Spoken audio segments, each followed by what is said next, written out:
Hello, everyone. Thank y'all for tuning in to the Ooh Ladies First Panel. It's pajama night. Yes. It is relaxing pajama night because Thanksgiving is Thursday. We cooking. We got work to do, hair to braid, hair to twist up, and all these things. So, how is everybody doing tonight on this Tuesday? Not Thursday, this Tuesday night. You know, every I'm night doing feels like great. a Thursday. Yeah.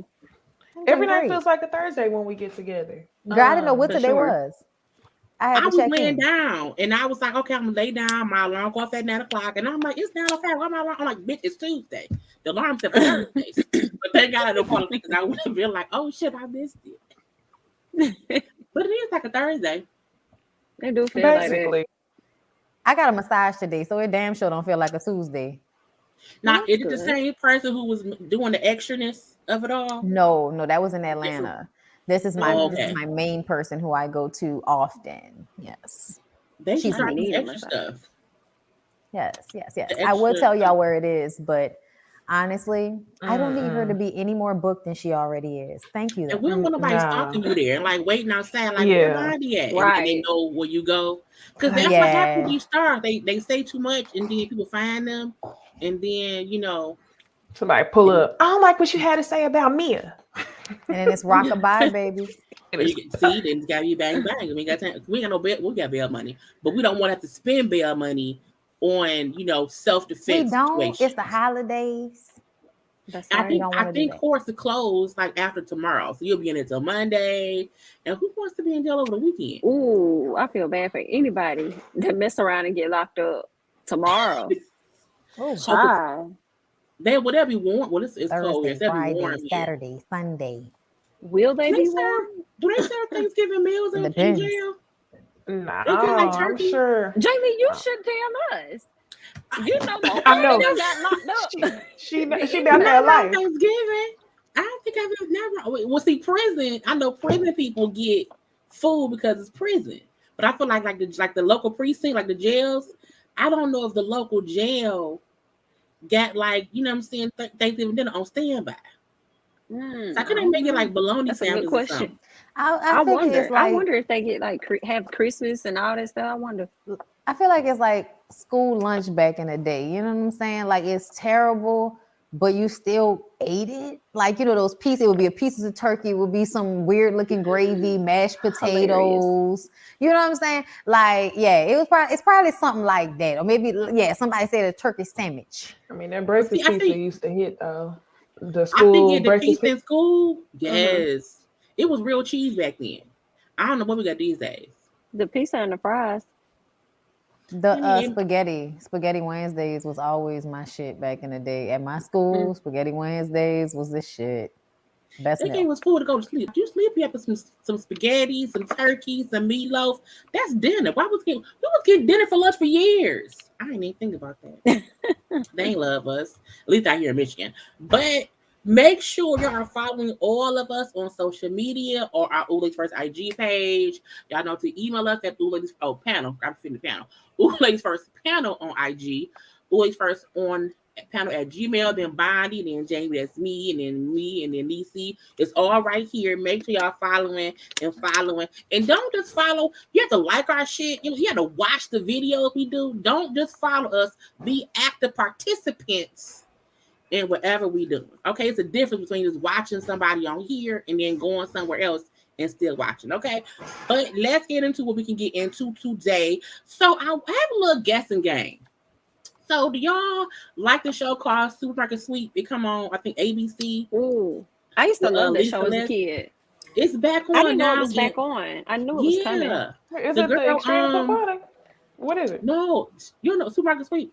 Well, so like you be in a grocery store, whatever. It's a game show, and they have teams. It'd be like me and Jamie, we a team, and y'all a team, and we have the guest stuff that's like there, like how much it costs. Or the name of stuff. I know what you're talking about. So it's back on the air. So it's back on air. Lisa, is it Lisa Leslie? The lady from it's Leslie something. I can't think what her name is. But she's the older woman, she's a comedian. And so I picked some things. Oh, then that's not Lisa Leslie. Leslie. No, it's not Lisa. I forgot her last Leslie name. Jones. It's the one. Yes. With that's short hair. My fault.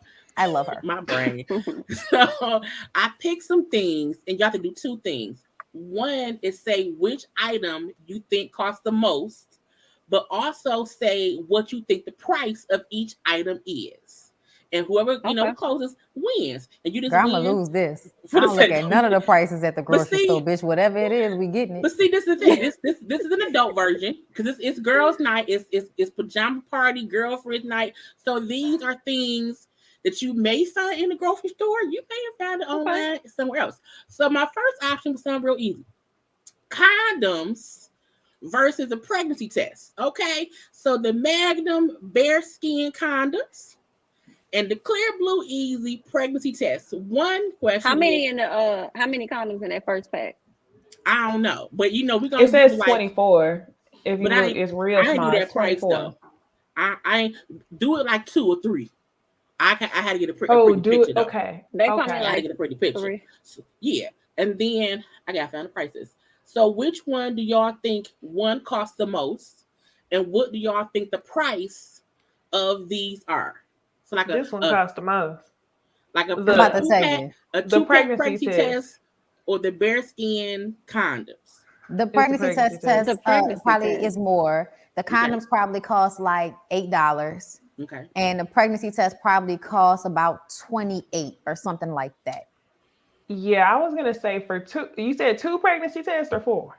It was 2 for the pregnancy test, and the Okay. condoms. It may have been like a 6-pack.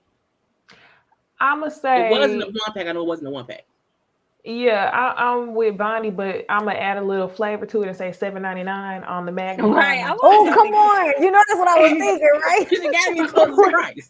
I'm gonna say $7.99, Hilarious. and then for the pregnancy test, I'm gonna go at about I'm gonna say $18. Jamie. Okay.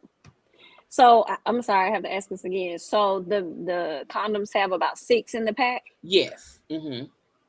Okay, so I'm gonna say like $9.99. Mm-hmm. For the Clear Blue, and it has 2 in the pack. Yes. I'm gonna say like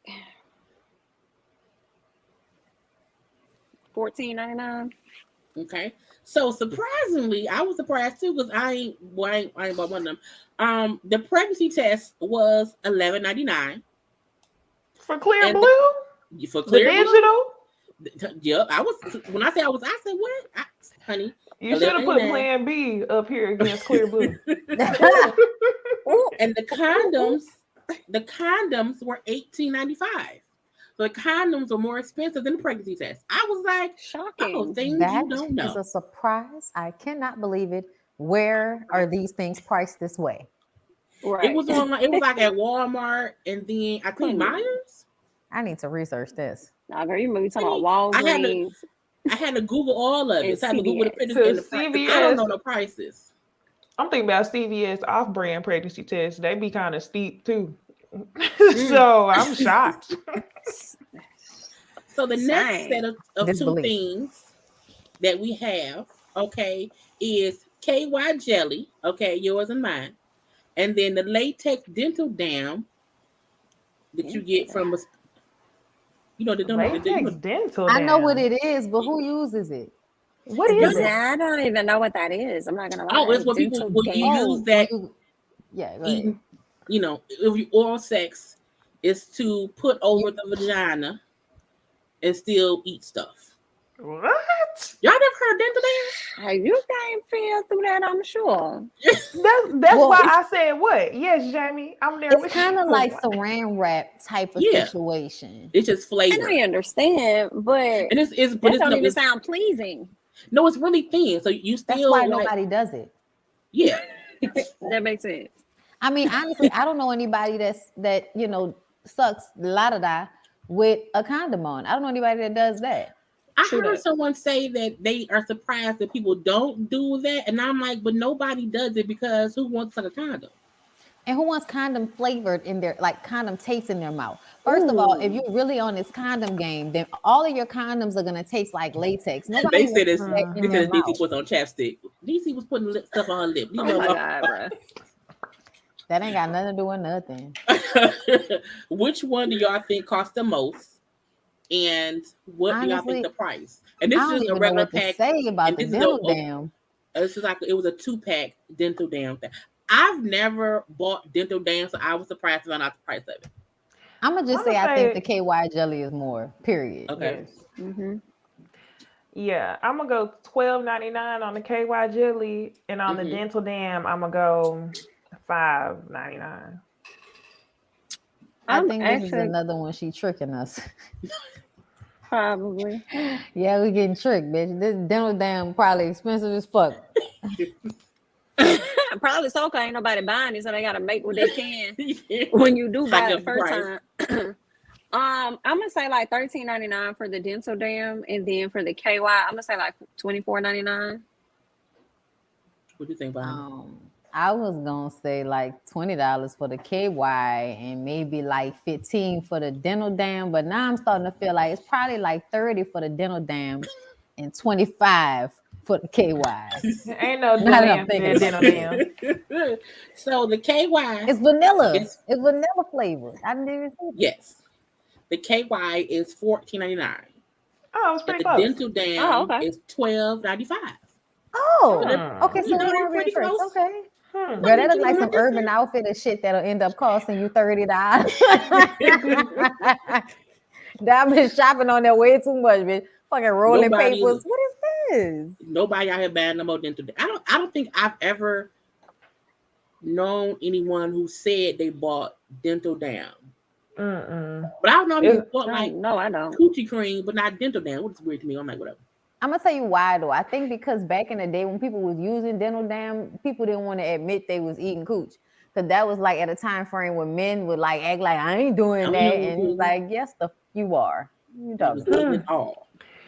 Can't imagine. It's all in a place. So the last option of what costs what. Okay, now these things are a bit more expensive, I would say. So the cost, which one y'all think is more expensive in the cost? So we have a tripod sex swing, okay, and then we have a cowgirl sex machine. So which one do y'all think is more expensive? And what do y'all think the price of each is? Again, this is a sex swing tripod, and then a cowgirl sex machine. Go ahead, Bondy. The cowgirl sex machine is more expensive, probably around $500 to $600. The sex swing here is the cheaper, and it's probably about $250 to $300. Okay. I'm gonna say the swing is like $175 because I do think that the cowgirl thing is more expensive, and I'm gonna say that's probably like $399. I'm gonna say the swing is more expensive at about $249. And then the cowgirl machine, I'm gonna say it's $200. Okay. So on AdamandEve.com, which I found both of these at, the sex swing is $412. And the sex machine cowgirl is $1,500. What? Way off, but it was. I mean, because it's electronic. Like it's electronic. And I said, look at the bodice of it. First of all, you have to plug it into the fucking wall. Yes, and they think the handle on top, it was vibrating, but it's a penis. So that is a penis. And the swing is like a swing set. She like said, I believe that. So yeah, it's $1,500. I was like, $1,500. I thought I was being extra with the $500 to $600, but I knew it was going to be the more expensive, and it was going to be significantly more expensive. It was the most expensive thing on their site, I think. I mean, that does replace an entire person, though. So I guess $1,500 is right for the person who the demand is there. I would not get the cowgirl machine. The swing, yes. The cowgirl machine, nah. I think the cowgirl machine. No. You said what, Bonnie? The cowgirl machine is some white girl shit. Yeah. Well, it's if you're single and want to ride some things. And this but we would still never purchase anything like black women. Just not. No, there's too much dick out here. For they us to had spend $1,500 the other one on they anything. had. The other one they had was a fucking machine, but I couldn't put that up because of I would look. I'm like, I don't want my. But it was like attached. Yes, and I was like, but it was, first of all, it looks weird. Imagine a cow getting prodded or whatever, and it was like that, and Not I'm like, yeah, a cow getting prodded.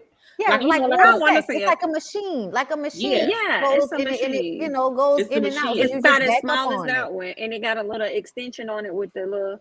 Yeah, and you just back it up has on different speeds on it and everything, and it twists and all of that. Girl, yeah, that's some old shit. That's some real sex shit from in the 90s, girl. Necey's young. Necey like, I don't know what shot. Necey, have you ever watched Real Sex? Was it because I mean, like, Real Sex like porn? No, it was a show on HBO. It was kind of porn, but it was a show back in the day called Real Sex. I was like, what? Oh, girl, no. People didn't have cable like that. Okay, so like back in the day, it was like a 30-minute show, and it would basically like talk about different taboos of sex. They would go out in New York and they would ask people questions, and then they would do a package on some type of kink. But like one of the things that jumps out in my mind the most was that sex machine shit. Like a huge machine that the bitch would sit on, and the shit would go in and out, in and out. It was insane. Yeah. Yes, and then the other one was the Punani poetry shit, which was the all black people where somebody would be doing poetry, and then the other person would be like naked or like in a tub. Interesting show, though. Yeah, I mean, each episode was because it wasn't really about sex per se, but it was about sex themes. There was some sex involved. Yeah, I'm gonna have to. It led to cornucopia. You should watch it now, Necey, because now it'll be like what? But like, yeah, they should make a new version because I think it's more. You can probably find it like or clips of it on YouTube or something. It might be on Amazon. The whole little because Def Jam shit is on there. Yeah. It might be on Disney Plus. Not Disney Plus. HBO Max. HBO Max. I'm gonna go look and report back. Be like, this is something else on my list, y'all. Kind of educational, yes. I loved it. So I have a couple random questions. Okay, just because this is what we talk about on Girls' Night. So, who was your first celebrity crush that you can remember? Necey gonna say y'all Usher. Can guess mine. Jamie. But before Usher, was it anybody before Usher? Probably Sammy, with the yellow puff jacket. I like the way you know. Okay. Maybe that's it. But real talk, it was Usher. Why are you ashamed? It was a crush. Alan Payne. But Alan Payne from where? Like from Alan Payne, Jason's Lyric. Okay. But see, mine is different because mine was like for me back then. but him and Jason. No, that's not the first one. Was he before? Was he first? What was he in first? Was he in New Jack City? Was New Jack City before? He was in New Jack. Yes, it was. It was. New Jack City was before Jason's Lyric because I remember he was already solidified by the time Jason's Lyric came. We knew who he was when that movie came out, and we didn't know who he was like that when New Jack City came out. But no, I'm lying. My very first one, of course, y'all, is Leon. Very first celebrity crush is Leon from the Five Heartbeats. Cynthia Bailey, baby daddy. Baby daddy. For me, a lot of people probably don't remember this group, because this is as far back as I can think. I used to have their posters like everywhere. They were called the group Imagine. I talked to y'all about them before, but y'all did not remember who I was talking. It was two guys. One of them's name was Talib, and I can't think of the other. Donald Faison's brother was a part of this group as well. But Talib was one of the guys that I was just so crazy about in the group. It's called Imagine. IMAJIN. So yeah, before there was a B2K, there was a Imagine. So that was like my first for me crush. I had two first that I can remember, but I think my first one was not really real. It is maybe like Asian men. So like on 21 Jump Street, like Johnny Depp, 21 Jump Street, the Asian or whatever race he was, that man I had, but I don't know who he was. I like how he looked. But my first crush was Romeo from Immature. So that was, so before B2K, we had Immature back in the late or early with a 90s. bob, with an old nasty asymmetrical bob. Look, flex on the hair. I like the patch. Everything I like this eye being messed up. I'm okay with that. It's okay. I love him anyway, and that's my first little crush. Okay, so the second question is, what is the story of your first kiss if you can remember it? See, mine is different because I remember I was in the back seat. I was in either kindergarten or first grade. The little boy lived around the corner. His name was Sam. And he was kissing me in the daddy's back seat on the way home from school. And his daddy was talking to my granddaddy, and they wasn't paying no attention, and he was kissing in the car. But I was like 7, so I don't. Yeah, that was mad. I was on the playground. I was like in first grade, and I was playing on, whatever these. It was weird because it was kind of like these little, I guess like tubes that you can like crawl in and play in or whatever like that. So it was a little boy named Dorian that ended up crawling in there and kissing me. That was like the first time I had my little kiss, like first grade on the playground. Actually, mine was very similar, Jamie. Mine was on the playground too. And it was with the guy that I like, the little dude on it. Like, I hated him the most. We used to argue the most. And I ended up kissing him, on the playground. Aww. I didn't have my first kiss till I was 13, and I planned it. I planned everything in my life. So this is funny because part of it is making me think about Jay Lee. It was with a guy named Kilo. I don't know his first name. I don't know his real name to this day. But I was in the country with my cousins, and I was like, oh, well, you remember I always tell y'all about the rodeo. So it was around that time. So I'm like, hey, tell Kilo to come to the house. So we snuck out the house. I'm on the side of the house. And y'all know the video, go to Marcus. And we're like the girl sitting up against the wall. That's basically what the setup was like. Like, I'm standing against the wall. Kilo, here, you want a piece of gum? I'm like, okay. So it was just so minty and nasty. And it was just like, and I still don't know that boy's first name to this day. But if his name was Kilo, I hope he's doing well and he's free. Child, I know that. I know this nigga's name. James Cook. Know his whole name. Couldn't stand him. He was right behind me in the line. That's why I knew his whole name. Bondy Cook. Child. I'm mad that I even remember that shit. I'm mad that I can't remember his last name. Because all I remember is Dorian. And he was a mixed little boy that came from Boston. They moved down to Alabama from Boston. And I always thought, I wonder what he's up to. Like, what is he doing now? But yeah. I don't know what's saying that. Maybe gone. I don't know. Somebody said we bringing up horrible ass memories. Why is horrible memories? It's the first one. Why gotta be terrible? Because some of these people's first kisses was fucking terrible, apparently. Was y'all first kiss bad? That ain't us though. I don't remember it that much. I just remember that ultimately it could have been worse. So be it. I think I liked it. We was like tongue kissing. No, he was managed. Oh, wait a minute. Not tongue kissing, bitch. Yes, that's far. Tongue kiss. Yeah, no, I wasn't ready for all of that shit. I'm still like, I gotta be in a mood to be nasty to tongue kiss, to be honest. Like, I don't really like, I'm a lip kisser. So if we tongue kissing, it's on some nasty shit. Or I have I ain't know though. Like now it's like you can't tongue kiss anybody. My first kiss was a tongue kiss as well. But see, you were 13 though. I was like 8. Cause what grade? It was for sure elementary school. Like, and I want to say it was like, it may have been like first grade. Because I know it was in different buildings. See, but he was tongue kissing me. And I'm like, I assumed, that's how you kiss. Because I ain't know no better. Yeah, right.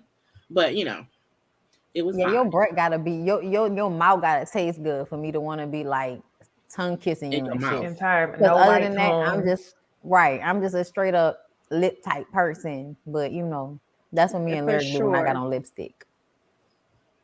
For sure. So the next question is shit at this point, nigga. My saliva is your saliva. Well, that's your husband. It's all shared. We are one. It's all shared stuff. What if you can only drink one type of alcohol for the rest of your life? What would your one type of alcohol or drink? It could be a drink too. What would it be? But an alcoholic drink. Crown Royal on ice. I would. I like wines. I'm not really, so I would always have like Riesling. Now, you know what? I will say, I used to love me some Crown and Coke because it was the only thing, or just, I'm sorry, not Crown and Coke, but more so just Hennessy because I like brown. Because typically, if I drink white, it's not good for me the next day. If I drink brown, I can wake up and function. So if it has to be like alcohol and not wine, it would be brown. Anything brown. That's why I pick Crown, because like it has the least amount of downtime for me. I don't ever get sick. I drink the shit, and the next day I pop up like ain't nothing happened. Absolutely. For me, it's tequila. Y'all already know that. But my preferred drink, like forever and ever, would be tequila, tonic, and a lime, and that's it. I don't like a lot of like colorful alcohol. I don't like none of that. Just real cute and simple. Yeah, so I can do vodka. I'm a vodka. I don't like dark liquor much at all. Like I don't do that myself. But I love my drink is always a Long Island. And only I can drink that, but I don't like strong drinks that taste like rubbing alcohol. So I hate when I get a Long Island and they don't have enough Coke in it. I'm like, I don't need to be like sloppy. Like I want a dark skin Long Island. I don't want a light skin one because that means there's more liquor in it. So I'm like, I need a little bit more Coke in that. But I will always like a vodka. I have to just pick an alcoholic vodka all day. I don't do good on dark liquor. I don't do good on that white. That should be. My stomach be like, no. Yeah, I usually hear that brown is the best. I've never heard. I drank brown when I was younger, and that's where my nickname Jaleisha came from, because Jaleisha on some dark liquor is a different person. And so I was like, okay, bitch, sit that down over there and just have you some white liquor and calm down in your older age. Because I was not in your older age. Not Jaleisha. I'm really gonna need for her to stop acting like she in her 60s at this point. But I really feel because I party hard, like hard. I believe I feel old now. I'm like, man, look, I've done it all. So I'm like, I'm gonna sit in my rocking chair and rock and sleep with my vodka. See, I feel like all I did was work in my 20s. So I'm down for whatever at this point.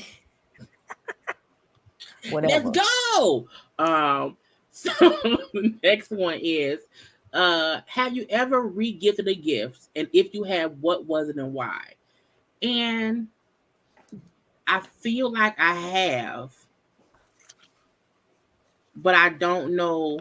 I feel like if I get something like from, or maybe I haven't, because I keep shit. Can I say? Yeah. Fuck no. Ugh. I'll give something away or throw it away before I use it though. Yeah, I'm not re-gifting shit. Like that just don't even feel right to me. It's either you gonna get something new or I'm not gonna get you anything at all. Right. Like, I'm not going to. I have re-gifted probably 2 of the years that I was in college. Like candles or like a basket of wine. Re-gifted. Let me tell y'all the strategy before the strategy. I don't do it often, but my mama's birthday is 3 days after mine. And when I was in college, I was dead ass broke. So I felt like it was better than not giving her anything at all. So I would remix it and take pieces and be like, here's your gift. Oh, I feel like that's not the same thing a little bit. That's still, you put some thought and like still pull things from different things versus like somebody gave you a sweater and you was like, I don't like this shit. So then you gave it to somebody else. Oh, no. Oh, no. But I think that's what I think about re-gifting. Like, some shit that somebody gave me and I ain't like that shit. So I gave that shit to somebody else. Right. I'll give it away, but not have like a gift though.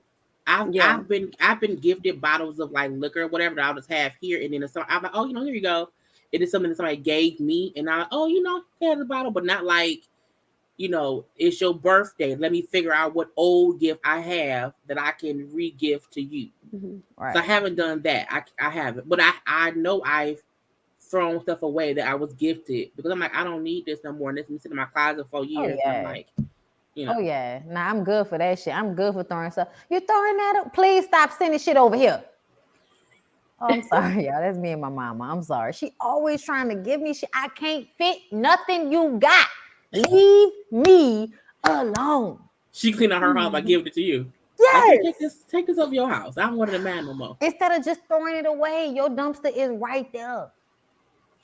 I take the stuff I'm gonna give, and then I just when she gone, I throw it away. Cause she not gonna add. She not gonna add. I have it, Mom. Leave me alone. It's here. Yep, it's here. I can throw it away. What about you, Jamie? No. I've never re-gifted. Classy based. That's the short answer. I re-gift like a gift bag though. I mean, not re-gift a gift bag, but I'll reuse a gift bag or something. But I won't. Oh yeah, everybody do that. Yes, if it's a good bag, black. Ain't nobody about to be out here wasting no bag. Right, old bags. Unfold that shit. Smooth it on out. Right. Listen. Get some new tissue paper. Just put some new tissue or maybe some tissue paper you had bought from the last time and you only used a couple of sheets. Yup. Child. That's how I know. So the next question: what social media platform are you most addicted to, or that you just use the most? Besides this one, right? As of right now, it's TikTok for me. Yes, for sure. It's TikTok. TikTok is running. TikTok is running, but you know what? I feel like I have to be in the mood to like go down the rabbit hole. So I'm still like more on Instagram because sometimes TikTok, you'll be sitting there and all of a sudden a fucking hour then went by and you just been swiping and swiping. Yeah. But I love it though. It's cool. I just started to get aggravated with the way it's popping shit up that you don't follow. Yeah, that is like recommendations and shit that they're popping up in your time. Because you saw this or you like this, then this. Yeah, it's them trying to keep up with TikTok, and then y'all notice how across the middle, and they're trying to be like, oh, on TikTok you only see one, but on Instagram you get 3 TikToks in the middle of your feed, and it's all 3 videos playing at the same time. It's like I don't want TikTok on Instagram. I don't want to shop on Instagram either. I know. That's the thing for me. They need to put the heart button right back where it need to be. Oh, if we want to shop, we know where to click. Like they're trying to force this whole reels and shopping. Like that's their motive. Making it so that when we post stuff, like if you have music on something and you do a regular post, they'll copyright you. But if you post it as a reel, then it's okay. It's so weird to me. I think it's so the same dumb. Place. I think that is stupid. Fucking up, which is kind of why I like going on TikTok because you really just, it's just really shit gonna pop up and you can just scroll, versus Instagram and you trying to understand why they showing you some shit from 2 days ago. That's another thing. The algorithm is so.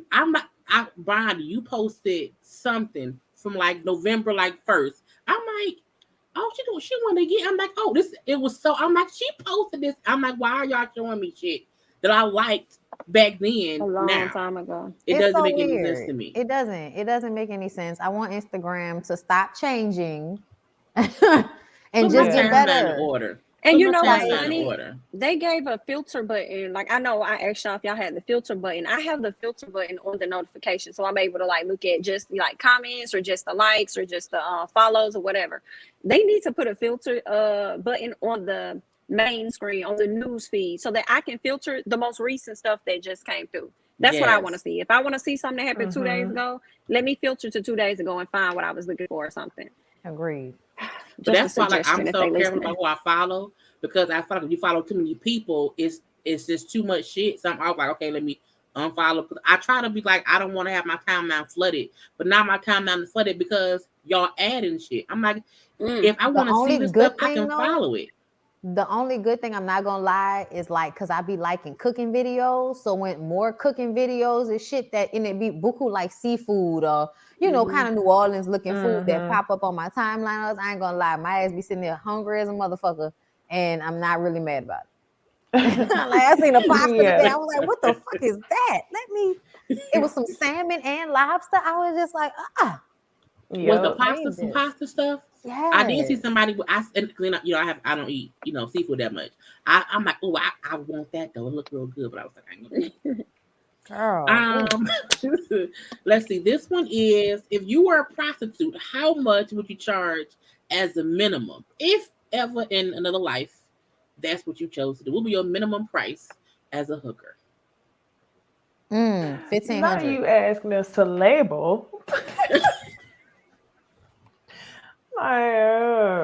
Minimum price $1,500. And what would that include? Is that just for sex, or is that just for? Is that that's like my time for an hour? Okay. Smart. For an I hour. agree. Okay. Because it's gonna be work being done, so that's better than an hourly rate than a. And I'm a high price, so understand me. You gonna pay for me. And I was thinking if I had to answer this question, then the situation that I would be in I would be like, you hire me for dates, I'll be a date to a business party, the entire day of things. I would like to come out making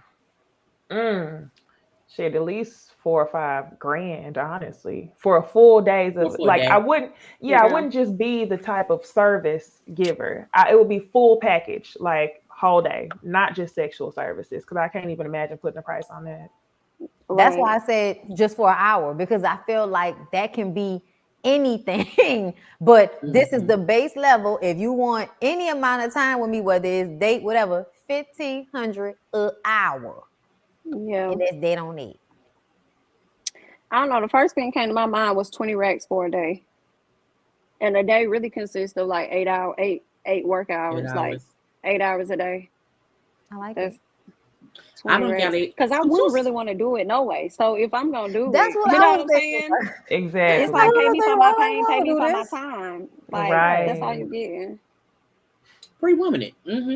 Last question is: if someone left a bag on your back porch with $2 million, what would you do? It's on your back porch. You don't know who left it, what it's for, but it's just a duffel bag full with $2 million. What would you do?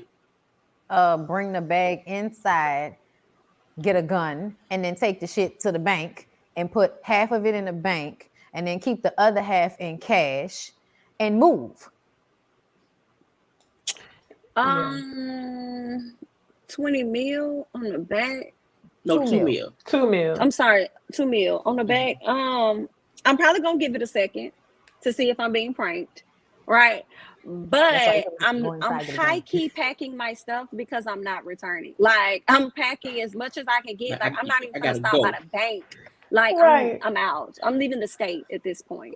I'm leaving with the clothes on my bag. To go. Yes, I'm leaving with the clothes on my bag. I'm packing my dog. If my fiance ain't home, I'm sending him a text. Do not go home. Meet me at the airport. Yes, I have chartered a plane. Okay, don't ask any questions. Just come. Leaving with the I was like, on my I want to watch them. I want to watch to be sure, like someone ain't setting me up. It's like I would watch the bag from the door for like an hour. Like, okay, I just want to be sure I don't walk out there and someone shoot me. Then I would get it and I would leave. But I wouldn't want to instantly grab it because I feel like it could be like a setup. So I would wait like an hour. I will wait, but I'll definitely be transferring my stuff from that bag to another one because when I leave, I don't need them like, oh, she got the bag, what is she on go? Nah, I'm already on go, but you ain't. That's why I said put half. That's why I said put half in the bank account because even if you run up on me, I ain't got all of it at one time, so you can't get all of it back. That's true, but the bank gonna be trying to flag. Right, so I wouldn't, because you can't put more than that. You can't put more than 10,000 in the bank account. Cryptocurrency.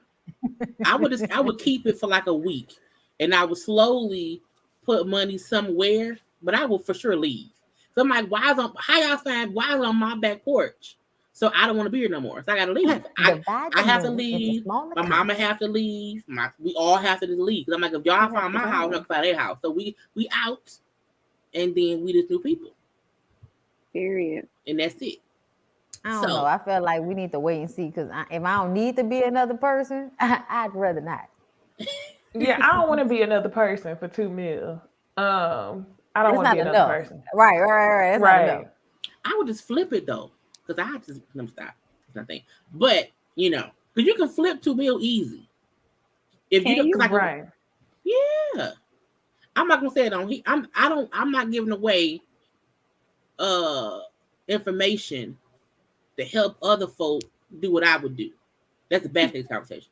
But I do feel like you can flip $2 million and never have to work again. Because I've always said when people, I've seen a post saying.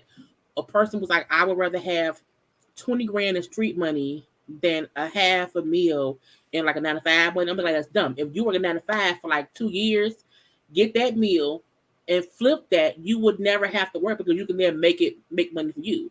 So it's like, Let me ask if this you have question. enough, you can flip shit.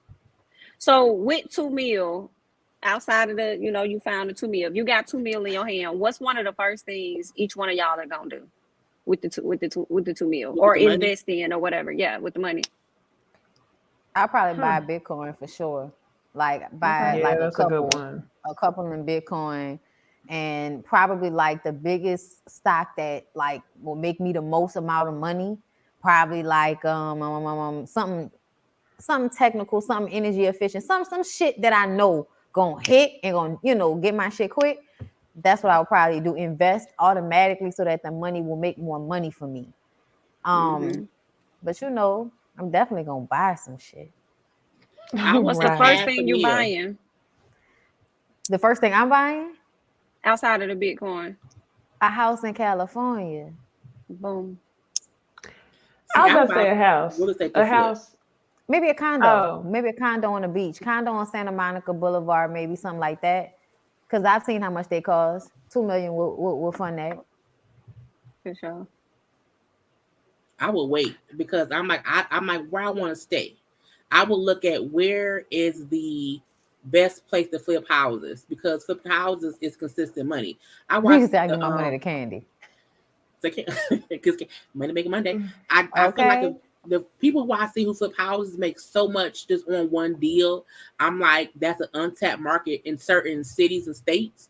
So I'm like, okay, where can I go to buy up cheap houses, flip it, and make more money, and then pocket that cash, and then keep reflipping it, and then once I figure out either what state or city is the best, then move there.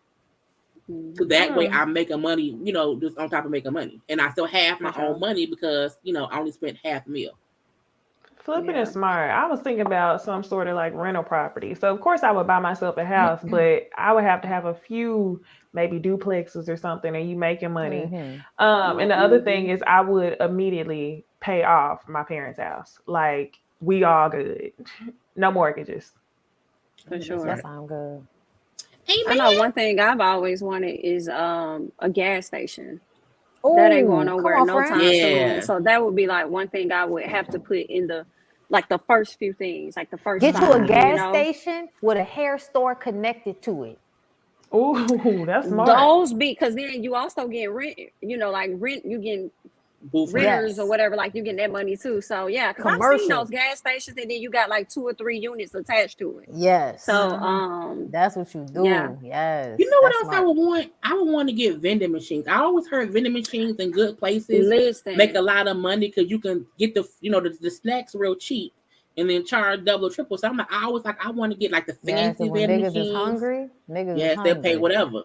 Yeah. And you don't even need $2 million to get started on no vending machine. My thing is, because I thought about vending machines too. I want the ones you can put in the airport though. I need to know who is the people out here that's connecting and getting contracts with the airport to put their items there. Because it's expensive and maybe hospitals, there. But especially because the Atlanta, put like food in, not like the snack, the food, like a good old club sandwich. Yeah. Or electronic devices or anything. Like they've evolved so much, but they the spot. I mean, we up here like, look, by next year we're gonna have gas stations and vending machines and rental properties. And Bonnie said, Bitcoin. Okay. So let's get into a couple of fashion things from the AMA Awards.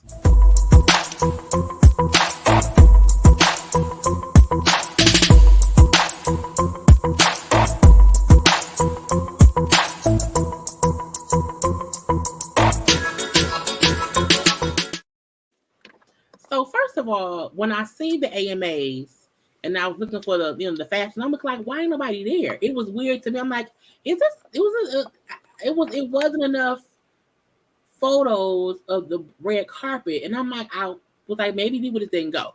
But I do have a few things to show y'all. So first up, we have is it Coy or Coyle?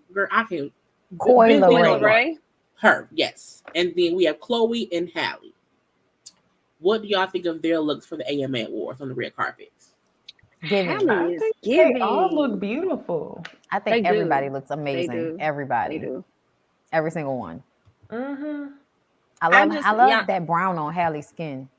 Right? Oh, I mean, like that. I went straight to that outfit. She looks great. I just don't like Chloe's shoes, but her outfit and her hair, beautiful. I like that Koi was simple. So I mean, I think they look good. I love her for once red Koi didn't dreads look with like a Corey. little boy. So I like that bayang on Coi Leray. It's cute. yeah, she looks really pretty. That's really like so different. I didn't even know that was her because I feel like I never see her like that. I always see her, in like Boyish. basketball shorts. Yeah. Yep. So that was a real like, oh, all right then, beach. She got dressed. Haley, Chloe's skin, that leg, bitch, the leg is perfect. It's the side cutout for me on Chloe. Yeah, the dress was amazing on her. I think both Chloe and Halle both played up the cutouts well, differently though. I like how they dress looks not the same, but you can tell it's kind of similar to. I love the cutout, the strings on Halle's dress matching her shoestrings, so that I like the most because it all, and I like how her dreads match her dress with the little burgundy type deep brown color of it. It was cute to me. I also think it's because Halle just kind of like, to me, stepping out a bit more. So to see her kind of like step outside of her normal type of fashion, it definitely gave. I expected this from her sister, beautiful girl always, but her Halle shocked me. So I was like, she got it. And the next up we have, so this is Billy Porter, Bad Bunny, JoJo, and then Giveon. What's the next category? No, y'all, I actually love JoJo's outfit. She posted a video on her Instagram and it looks so much better in motion. JoJo, she was looking really nice in this dress on her Instagram. Giveon, I don't like the jacket, but I mean, I've seen worse. I live with it. Bad Bunny, gotta go. Billy Porter, I actually love Billy Porter's outfit from top to bottom. Even the umbrella? Yes, that's why I love it. The umbrella and the color. I actually really do love that outfit. I do love the color. I think the color is amazing. I didn't understand Bad Bunny's Bad Bunny is like Kanye on crack. I felt like his shoes look like paper towel and the jacket is a bubble coat. I don't get why. I didn't mind JoJo's outfit, but it also looks familiar as if I've seen somebody else wear it. And it also seemed like the hip area is off. Like I think the dress should have been lower on her hips because it kind of cuts her off for some reason. I don't know. And I also don't like Giveon's coat. It's too much in the arms are like a parachute. Yes. Yeah, I see what you're saying about JoJo dress. It's something about this split that's not hitting how it should hit. Something got lost up in there with the extra fabric. The top part looks great. Her hair is pretty and everything. But I wasn't a fan of anything on this list. So because you was like, what else is we doing? Bondy. Okay. I think that Billy looked good on camera. Like when I saw him walk up with the umbrella in the bright blue suit on camera during the actual award show, I loved it. Seeing it on picture, it looks like costumage versus the fashion I felt that I saw when he was walking in it. So I feel like this is one of the things that just doesn't play as well on camera as it does on video. Bad Baby looks like he's trying too hard to be different. JoJo, I think that her dress is beautiful, but she looks uncomfortable with the way she's standing. I don't know if it's because she's trying to make sure that she has her shoulders back, but it looks like a pain smile on her face. So I don't know how comfortable this whole ordeal is, but I do think her body looks beautiful. And as far as this fella down here at the end, I just feel like all of this is a mistake. I mean, the haircut is bad to me. The jacket is bad to me. The pants are bad to me. And that matched with the shoes. The shoes look like clown shoes because of the way the pants are cut around them. Like, it's just all bad. He could have done way better than this. Pull up, Tink Tink. Pull up, Tink. Did you already go, Necey? Yeah, I went first. Okay. Next up, we have Diplo, Winnie Harlow, Gunna, and then JoJo Siwa. And I like JoJo's dress. I think JoJo looks great. And I do feel like Winnie is a Medusa theme, but it's not I don't know what it is. But I also think she looks great, even though I don't get it. Diplo looks like he's in the 70s, and Gunna, I love a velvet suit. I don't like the shirt he has going under it because it looks ill-fitting around the collar. But this, I was confused with these four people just in general. But I like JoJo's dress. JoJo is another one for me that played better on camera than it does right here. Because on camera, it was like a little bit more, I mean, on video, you know, it was a little bit more edgy. But looking at it here, it's just, I don't know, something about it is falling flat for me. It's like, I'm trying to be edgy, look at me. And really, you want to have on pink or, you know, some bright color. I don't know. But I feel like she needed to pose for this dress. I also feel like the hair doesn't go well with this dress now that I'm looking at it. It feels like the hair should have been doing something different for this type of dramatic dress. And Gunna, to me, Gunna needs to pull the collar out of the other side of the shirt, and then that's it. Yeah, that's it. You know, he's not a very in shape person, and I feel like velvet is not exactly forgiving. But he is fitted to his size, like his pants are and his, you know, jacket, nothing looks too tight or anything. But the ill-fitting part, I think, comes from velvet not being the most forgiving fabric to wear, especially in a suit. It just seems like a lot. Winnie Harlow, I feel like looks like she would have won the Halloween costume contest. I don't know what's going on. I think she looks beautiful, but what's supposed to be happening here? I don't know. And this guy on the end, is he too sexy for something? Like, what's going on with the pants and the turtleneck? And then I don't even like mixing that light neutral with that black turtle. Like, boy, what is going on? Get this away from me. White guy. He was simple to me, so I don't really have much to say about his fits. Winnie, it's making me think of Queen of the Dam for some reason, but I just felt like it would have been appropriate at a different time. It wasn't fitting in this setting. Gunna, not tripping too much. It was a simple outfit. It's cool. And JoJo, I guess her dress is all right. I guess. For me, I'm gonna go left to right. I really do like the 70s. I love Diplo's outfit. I don't even know who Diplo is, so thank you for the name, Jaylee. But I love his outfit. I even like the color combination and the animal print shoes. So yeah, cool. Winnie, I can't tell what's going on because in the waist area you see like a black band. So I'm like, is it a dress? Is it I don't know. Don't care for it at all. Gunna, I don't have nothing to say about Gunna. It look like Gunna. JoJo Siwa, good to see that she not wearing that tight ass ponytail anymore. For one. For two, I really do like this dress. I think she looks pretty. Okay, so the next set of people we have is Marseille Martin, Erica Banks, and Zuri Hall. Oh, wrong thing. There we go. I like Marseille. I think it's her age. She looks her grown. braids. Oh my god. I think she's like 16 now. She is growing up, and it's weird because I feel like she dresses so that once she hits like 18, it won't be shocking if she's no longer dressed like a kid. So I like how she's gradually growing up in front of our eyes. I did not like Erica Banks' bridal dress. I feel like that's a bridesmaid dress, or I don't know. I think the reception. Yeah, it is. I think it's up to who wedding. She wearing that too. Girl, I don't. That's why I say this is the reception dress for the bride, girl. Because it's like I think the slit is up too high, and it just seems weird.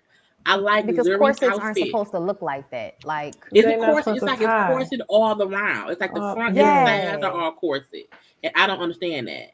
And then Zuri's outfit I think was great, but I also feel like she's hot because it looks like it's a thick, heavy material. But I like the look of it though.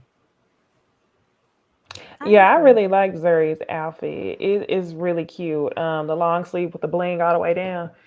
It's cute. Erica, I'm with y'all. I don't like the corset ties all the way around the top of the dress. It's reminding me of like Converse, like the shoes, all them laces. Yes, all them laces Mm-hmm. and shit. It's Yeah. like it's so unnecessary. But yeah, Marcia, she looks cute. I always feel the need not to say that they're the same, but to compare the way that she is dressing up until she is of age versus the way that Sky, I forgot her last name, that Sky did. I Oh, always felt Sky like Jackson.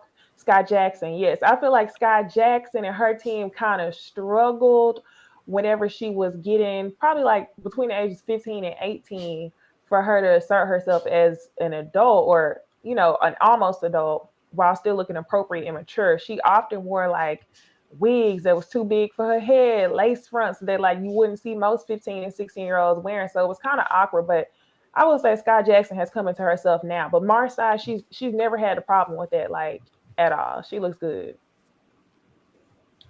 Yeah, I think Marseille looks really cute. She definitely looks like a young lady transitioning into, her womanhood or whatever. So she is super, super cute.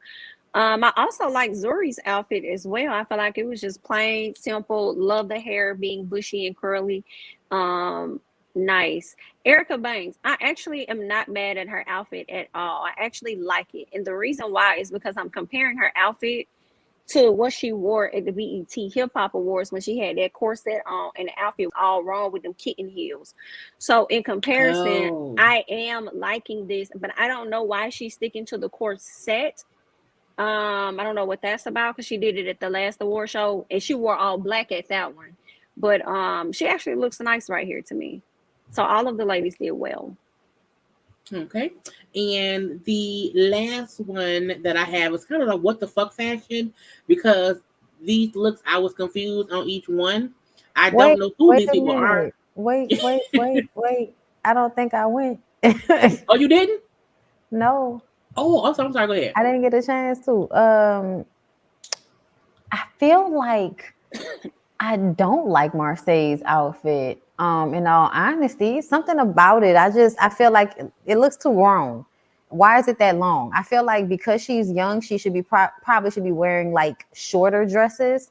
I don't know why, but when I was growing up, if you was wearing something long, you was either going into the prom or your ass was trying to look like you was older. But I just kind of feel like something calf length or knee length would have been a little bit more appropriate for her age, so she could have looked a little bit more like teenagey. Because this looks like teenager trying to look grown to me, and not in like trying to look grown, but just in wearing a grown woman's dress, and it just doesn't match the energy. But Eric, like we all agree, Erica Banks look a mess with all of the ribbons. And who is old girl on the end? Zuri Hall. Zuri I Hall. don't know who she is though, but I thought black woman in a cute dress. I'm gonna tell you the only reason why. ET. Oh, she's a host on ET. She's a host. I think it's ET, and she also had a YouTube channel. She was, y'all know, years ago it was like a big surge of interracial couples on YouTube. She was one of the channels as well, but she's a host on ET. Okay. I think she's giving face and hair to such a degree that it doesn't even matter what she's wearing in all honesty, because I feel like I wish that I could see more of her body because she's so small. She looks petite. And because of that, I feel like it kind of drowns her out a little bit. And I don't like that, but she's giving so much face and hair. So much. Yeah, she is. But yeah, I'm done. Amazing. So lastly, for the regular folk, we have these three random people who I don't know. But when I saw each outfit, I was like, what the fuck are they wearing? The middle girl is a YouTuber, right? Yeah, the middle girl is Liza. She the girl who allegedly was dating Will Smith a couple years ago. Liza, really? Y'all never heard that? Yeah, no. Yeah, Liza is a comedian. She got famous with like Vine, and then everything just exploded from there. But she worked with Will Smith on something, and I read somewhere that allegedly they had a relationship that lasted like a year. She went on a vacation with him, and there were pictures. Ooh. This is what I be talking about when I said that people are always trying to act like somebody did something to fucking Will. Like Will ain't been out here doing whatever for the longest. Like, yeah, and people were saying that before the whole August thing came out. But then the August thing comes out, now all of a sudden we didn't forgot about this shit. Okay. So, you know, I don't keep track of the shit that Will does like that because he always doing something. But I'm surprised because I do know her from, you know, like TikTok. I know her from, not TikTok, from the Vine days and from YouTube. I didn't know. Oh my God. Either way, she doesn't have enough tit for this. I don't like it. I like her boots, but I don't like it because it's like you don't have enough tit for this. And, you know, it's just not a, it's just, you know. This girl on the left, it's like, girl, what in the 90s is happening here? It's just wrong. And then this girl all the way on the right, it's like, girl, what vampire are you going to fuck? I don't know. Thank you for the super chat, Elvin. If you're going to wear corset, you need to know you're not going to be your youth that night. Cinch that waist. I didn't like either. I felt like the girl in the pink. I'm like, it was given like slutty virgin. I want to be slutty, but I don't know how to dress slutty. But I'm going to put on all the pink shit. I think it's cute, and I felt like it didn't make any sense to me. Middle person is like, I'm a little teapot, short and stout, and then the girl on the end is like neon vinyl bullshit, and I just don't like it at all. It was all confusing. I don't understand the first one with the orange and the pink. I'm so confused. And then the silver shoes, I'm lost. I actually like the middle outfit. I don't like her hair. I thought it was like kind of cutesy for some reason. I love over the knee boots. So I thought that was cute. I liked her outfit. The last girl in the pink, I don't know what's going on. It's a lot going on. I don't like it. Would you like it? So would we like the girl in the pink if she didn't have them boots on? And no. It still will be a no. I think it's too much corset for me again. Right. I think it's too much lacing. And that's Kylie Uche. She got this one song I like called Teeth in My Neck. But yeah, no, I don't like her outfit at all. It's too much lace. The boots are a no. The jacket, it feels kind of rolled, but it also feels like she about to go into a boxing ring. So no. The middle one is tolerable, Liza. I think the middle one is tolerable, but I think, you know, I wish that it was more of a half globe shape. You can kind of see where the shaping of the dress bends in the middle, and I just wish it was like perfectly round. So to the far left, okay, I think whoever dressed her was digging way too deep into this Y2K millennial trend. Because this was not no. No, I think they, you know, people notice a trend and they throw the whole box of everything that's trendy together, and it's like, you don't have to do all that. Girl, as soon as you said that, this made me feel like waiting for tonight. Yes. You will be here in my arms. I used to like J-Lo so much back then. When she was acting like she couldn't sing that well, now she feel like she can sing, and she's just like, oh, I have her on the list. She was trying so hard. She looked amazing though. I was like, look at her. I was watching it with my boyfriend. He was like, wait a minute, who told J-Lo she could sing a ballad? I said, babe, I think it was us. I think we did that. And he was like, but a ballad though, like we ain't giving her that much status to make her think she can get up there and sing this shit. Hilarious. Techno beat to that ballad. Do you hear me? I said, well, she's singing somebody else's lyrics. You know, she's probably lip syncing from somebody else. It was for a movie. She sure was. You know, probably she trying to get that money. Called Ashanti on the phone. Right, first person I thought about. Lord. Don't you know what I think about when they got her say her mouth was so big and her key was so off. I was just like, wait a minute, Ashanti. Oh my gosh. This comment right here where they said Romy and Michelle tease. That's what the girl was looking like. The high school reunion. I used to love that movie. I used to love all the vinyl that they would make. Oh my God. It's gone off my screen. But let's discuss. I just love movies around that time, period. Yeah, let's get into Cardi's looks for the show. So, the good part. The only her good opening, girl, trust. The opening number and then her runway look. I love them. I loved all of her fashion. She had 8 different looks. I love them all. But I feel like this feathery headpiece and the dress and the fire and the red carpet, it was amazing. And then the mask outfit, I feel like the mask and the veil was the statement piece of it all. But I also love the gloves and the golden nails too. So I think Cardi did amazing. What y'all think? For these looks. I concur. I concur. I loved it Fantastic. all. Especially the mullet. Across the board. Yes, the mullet was beautiful. Oh, I love the way when she was walking, you could see the hair, like, floating up against her back because it was like a really long weave in the back. But I think at first I couldn't tell because of the headpiece.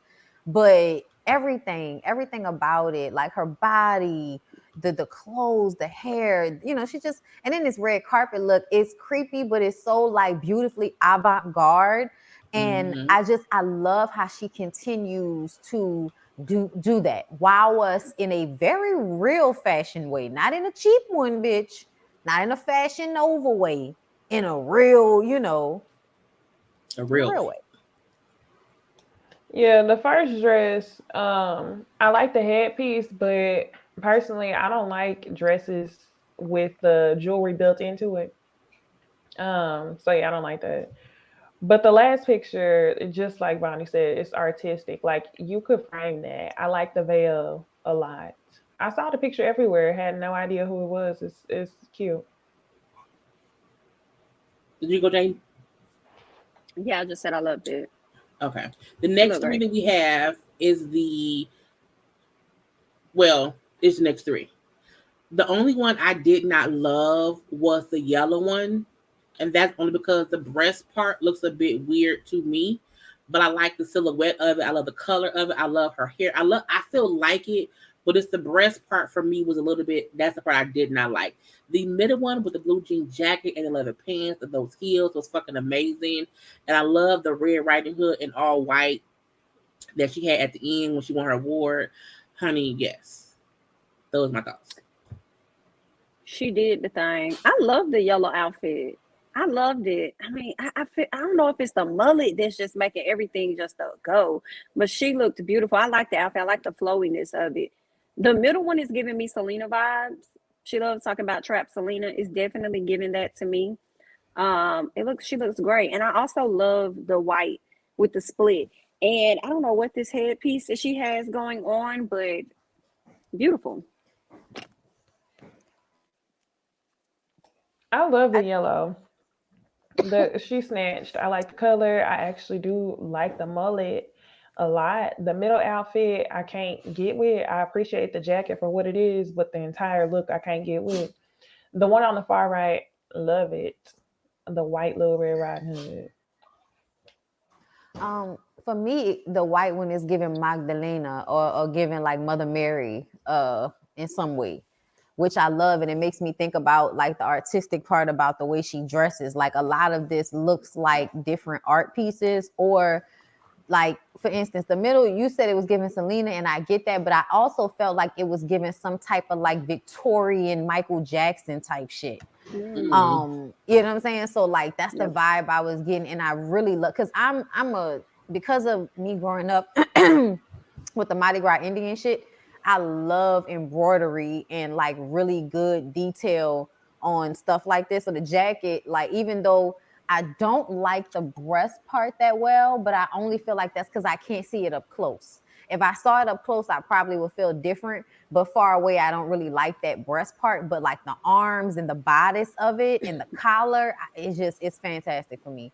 This yellow one, I understand what Jay Lee is talking about, but I also feel like just seeing her walk out with that amount of color and all of this fabric, like it makes me happy to look at it. So that's why it was kind of like, damn, I see what you mean, but it still make me happy to look at it. Like, it's weird. But yeah, no, she's doing it.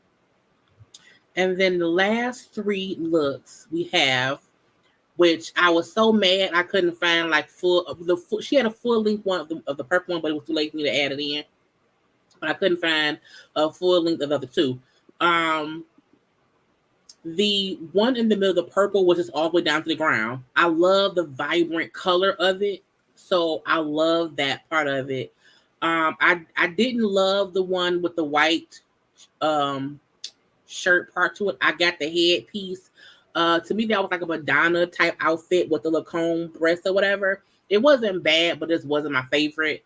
I did love the one with her on the little suitcase or whatever.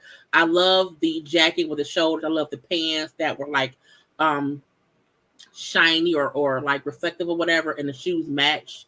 But my favorite would have to be the purple one in the middle. What do y'all think? I love them all. That purple one is everything with the shoulders. I like the fluff with the shoulders. The first one with the rhinestones and the boots is cute too. And the headpiece is everything on this third look for me. I don't hate the corset and the pants. I like all the looks. I really do. But that purple is everything. Yeah, all of the looks are great. She did a great job. I don't know which one I like the best though. It's definitely between the purple because I like a fitted dress, like super, super cute. Love the feathers. Look like she got some little, I don't know if them chandeliers look, that's what I want to call them. But she looked great. And I also like that black one too with the shimmer and stuff going on. I can't choose, but I like them. I love the purple one too, especially because she's worn it before. Like I love when they wear shit again. Like that shit is beautiful. I love the breast part with the chandelier hanging off. I love that. But for me, the first one has to be my favorite. I love that jacket. That shit is so fly. Like, yeah, I would wear that. I would absolutely wear that to some expensive ass dinner and look at people like, bitch, what you looking at? You know what I'm saying? Right. Bitch, you got rhinestones all over your car. Leave me alone. So I really did love that. Love that look. The third look, it was weird because I feel like it's giving kind of like a vest vibe on the bottom and then giving showgirl on the top. So it kind of gave like a Western showgirl type vibe. And I can't really tell what's going on at the bottom. So I don't know what the fuck I'm looking at. So I'm not really a fan of this look because I feel like she has on pants. But I think it was pants. Yeah, like but with I don't know. I just kind of feel like it's mixing things and it's not hitting the way the other looks are hitting, especially now with the neck and the headpiece. Something about that top with those two things doesn't go for me. I completely agree. So those were at least the looks of the AMA. But I feel like it wasn't many people. Those were all like There were nobody no else black was there. people there. No, and I was There like, were no black is people it the there. white BM? Is the AMAs like Yeah, the that's why I BET don't Awards watch for it. white people? Because I was like, it really wasn't any. I was like, it was a few people. Very much top 40. Now the performances. I have 4 to discuss. Okay, Silk Sonic. Okay, with them doing what's it called? Smoke I Out the don't know the Window. song. It was a song I had never heard before. Is it Have you heard the the album? This Bitch Got Yes. Me? Okay, yeah. Yeah. It was. I loved them as a group because it's good 70s vibe, but also it's also upgraded and it's a bit of jokiness to it. This bitch, and I think it's like a little bit funny too. So I love how they commit to being this group, but they also, to me, it's like acting too with it when they perform. And I love it when male groups perform and don't just stand there and just sing. I love it was like it was movement and performance. I love the whole thing of it all. So it was great for me. What y'all think? Did they open enjoyed up it. the show? Yeah, they did. They They opened opened up Yeah, the show. I missed their performance, unfortunately. I liked it. I thought it was dope. I liked the song. I liked their vibe. I mean, they always show up and give, the same energy whenever they perform. And it was cool. Yeah, I love their vibe because y'all know I like 70s type stuff. So, yeah. I love the Love it. outfits. I'm sure they Chloe. did great. It was just because they always do the same but different, but good is what I'm trying to say. What did y'all think about Chloe's performance of Have Mercy? I felt like she killed it. I feel like her thought was, y'all think I'm too sexy here. see me in all of my extra-ness on the stage, but I also feel like I can see in her head that she's performing. I can see her like, I cut myself on because I'm on stage, and I love that. I think because we've seen lazy performances from other people before at the award shows, I love that she went full out dancing with the backup dance or whatever, and like did her thing. So I loved her performance. What do y'all think? I like this performance much better than the last one she did with the green and the pink on, because this one seemed like it was more organized and stuff. The last one seemed like they had dead space or something like that. But this was more organized, and she did great, and she looked great while she was doing it. So I liked it. Yeah, I liked it also. I saw this performance on TikTok, and in the end, you could see them pan to her face, like this picture right here. You could tell she was like, yeah, I got something to prove. Here, this to the haters.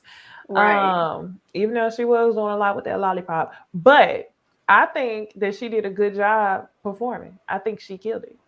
I think she always does a great job performing because she is a performer, like a vocally trained.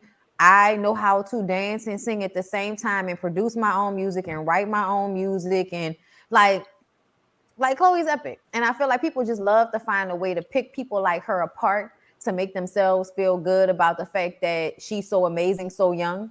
So they want to, oh, she's too much like Beyonce, or she's too this, or she's too that. We all have cringy moments. Okay, we all have moments where we post something and it's like, girl, let me take that down.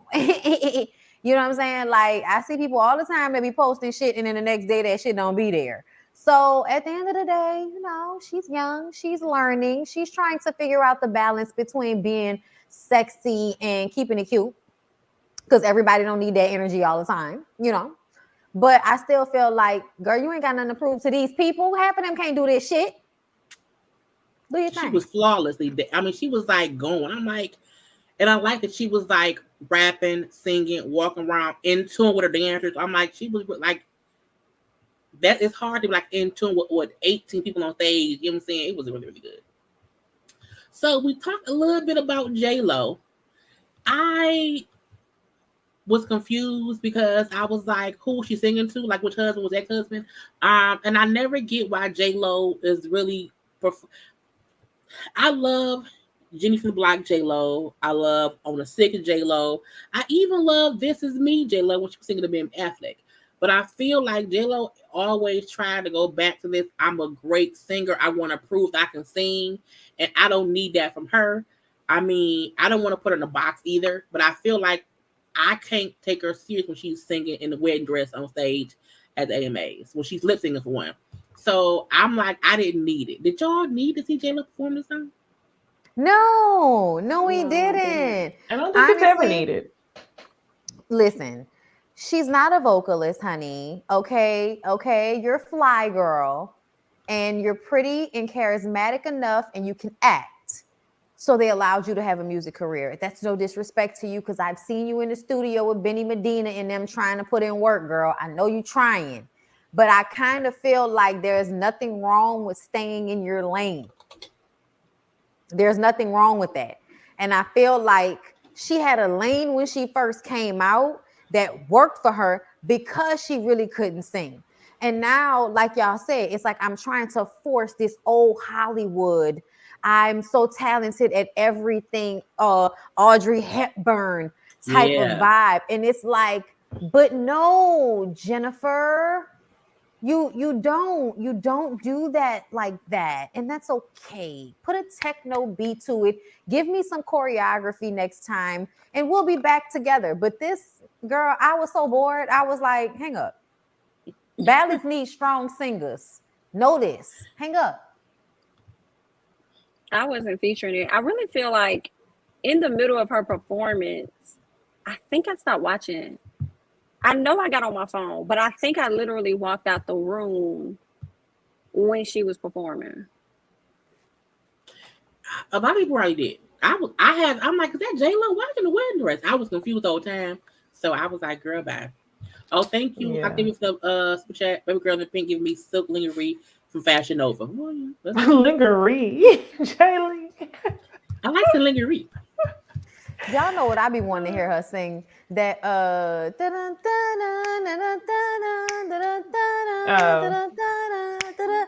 I'm about to fill you up, baby. Get high before the night is up, baby. Get right. I always thought that I was every time I hear that song, I have to put the divider in my mind. Like, is that Anne-Marie or is it J-Lo? I always have to put the divider in my head every time I hear that song. I'm shocked. Is Anne-Marie still on the background of the song or some shit? Because you know they be doing that. Gotta be. The J-Lo song that had me in the chokehold was the one with LL Cool J. My love. That's the one I hated. Because it's a remix. Love that Ja Rule. What's my motherfucking name? Are you? And I used to think that was I didn't know I always thought it said because it was at first. Mm-hmm. That was Ashanti at first. They say she's still kind of on the record. Yeah, she's on the background. That's why I referenced that because she's still on the background to the song. Never really took her off, but that's why Ashanti got beef with again. That you used me to build. I'm gonna leave that beef because it could be that. But yeah, no one needs J-Lo singing at the AMAs ever again in life. Do y'all remember the terry cloth little sweat, like the matching sets, the shirt, the and the short? They coming back. They trying to come back. Girl, when I tell you J-Lo had us wearing that shit down, like everywhere you went, a bitch had on a velvet tracksuit. Like, what is going on? She was the hip artist who, like, you know what I'm saying? And she was definitely the best in her lane. And it's weird. She trying to, like, I'm like, get out the other lane, J-Lo. Like be J-Lo, don't be Jennifer. Because let me tell you something. That on the sixth album, bro, is still like it's such a fucking vibe, bro. Start to end. Like I never forget how I felt. You know what I'm saying? When that shit first came out, niggas used to be playing that motherfucker crazy. Oh yeah. You know, J-Lo. Now the last performance that I was confused about was New Edition and New Kids on the Block. Now, first of all, I love how New Edition was dressed. I love the hats, the coats. I love the cleanness of it.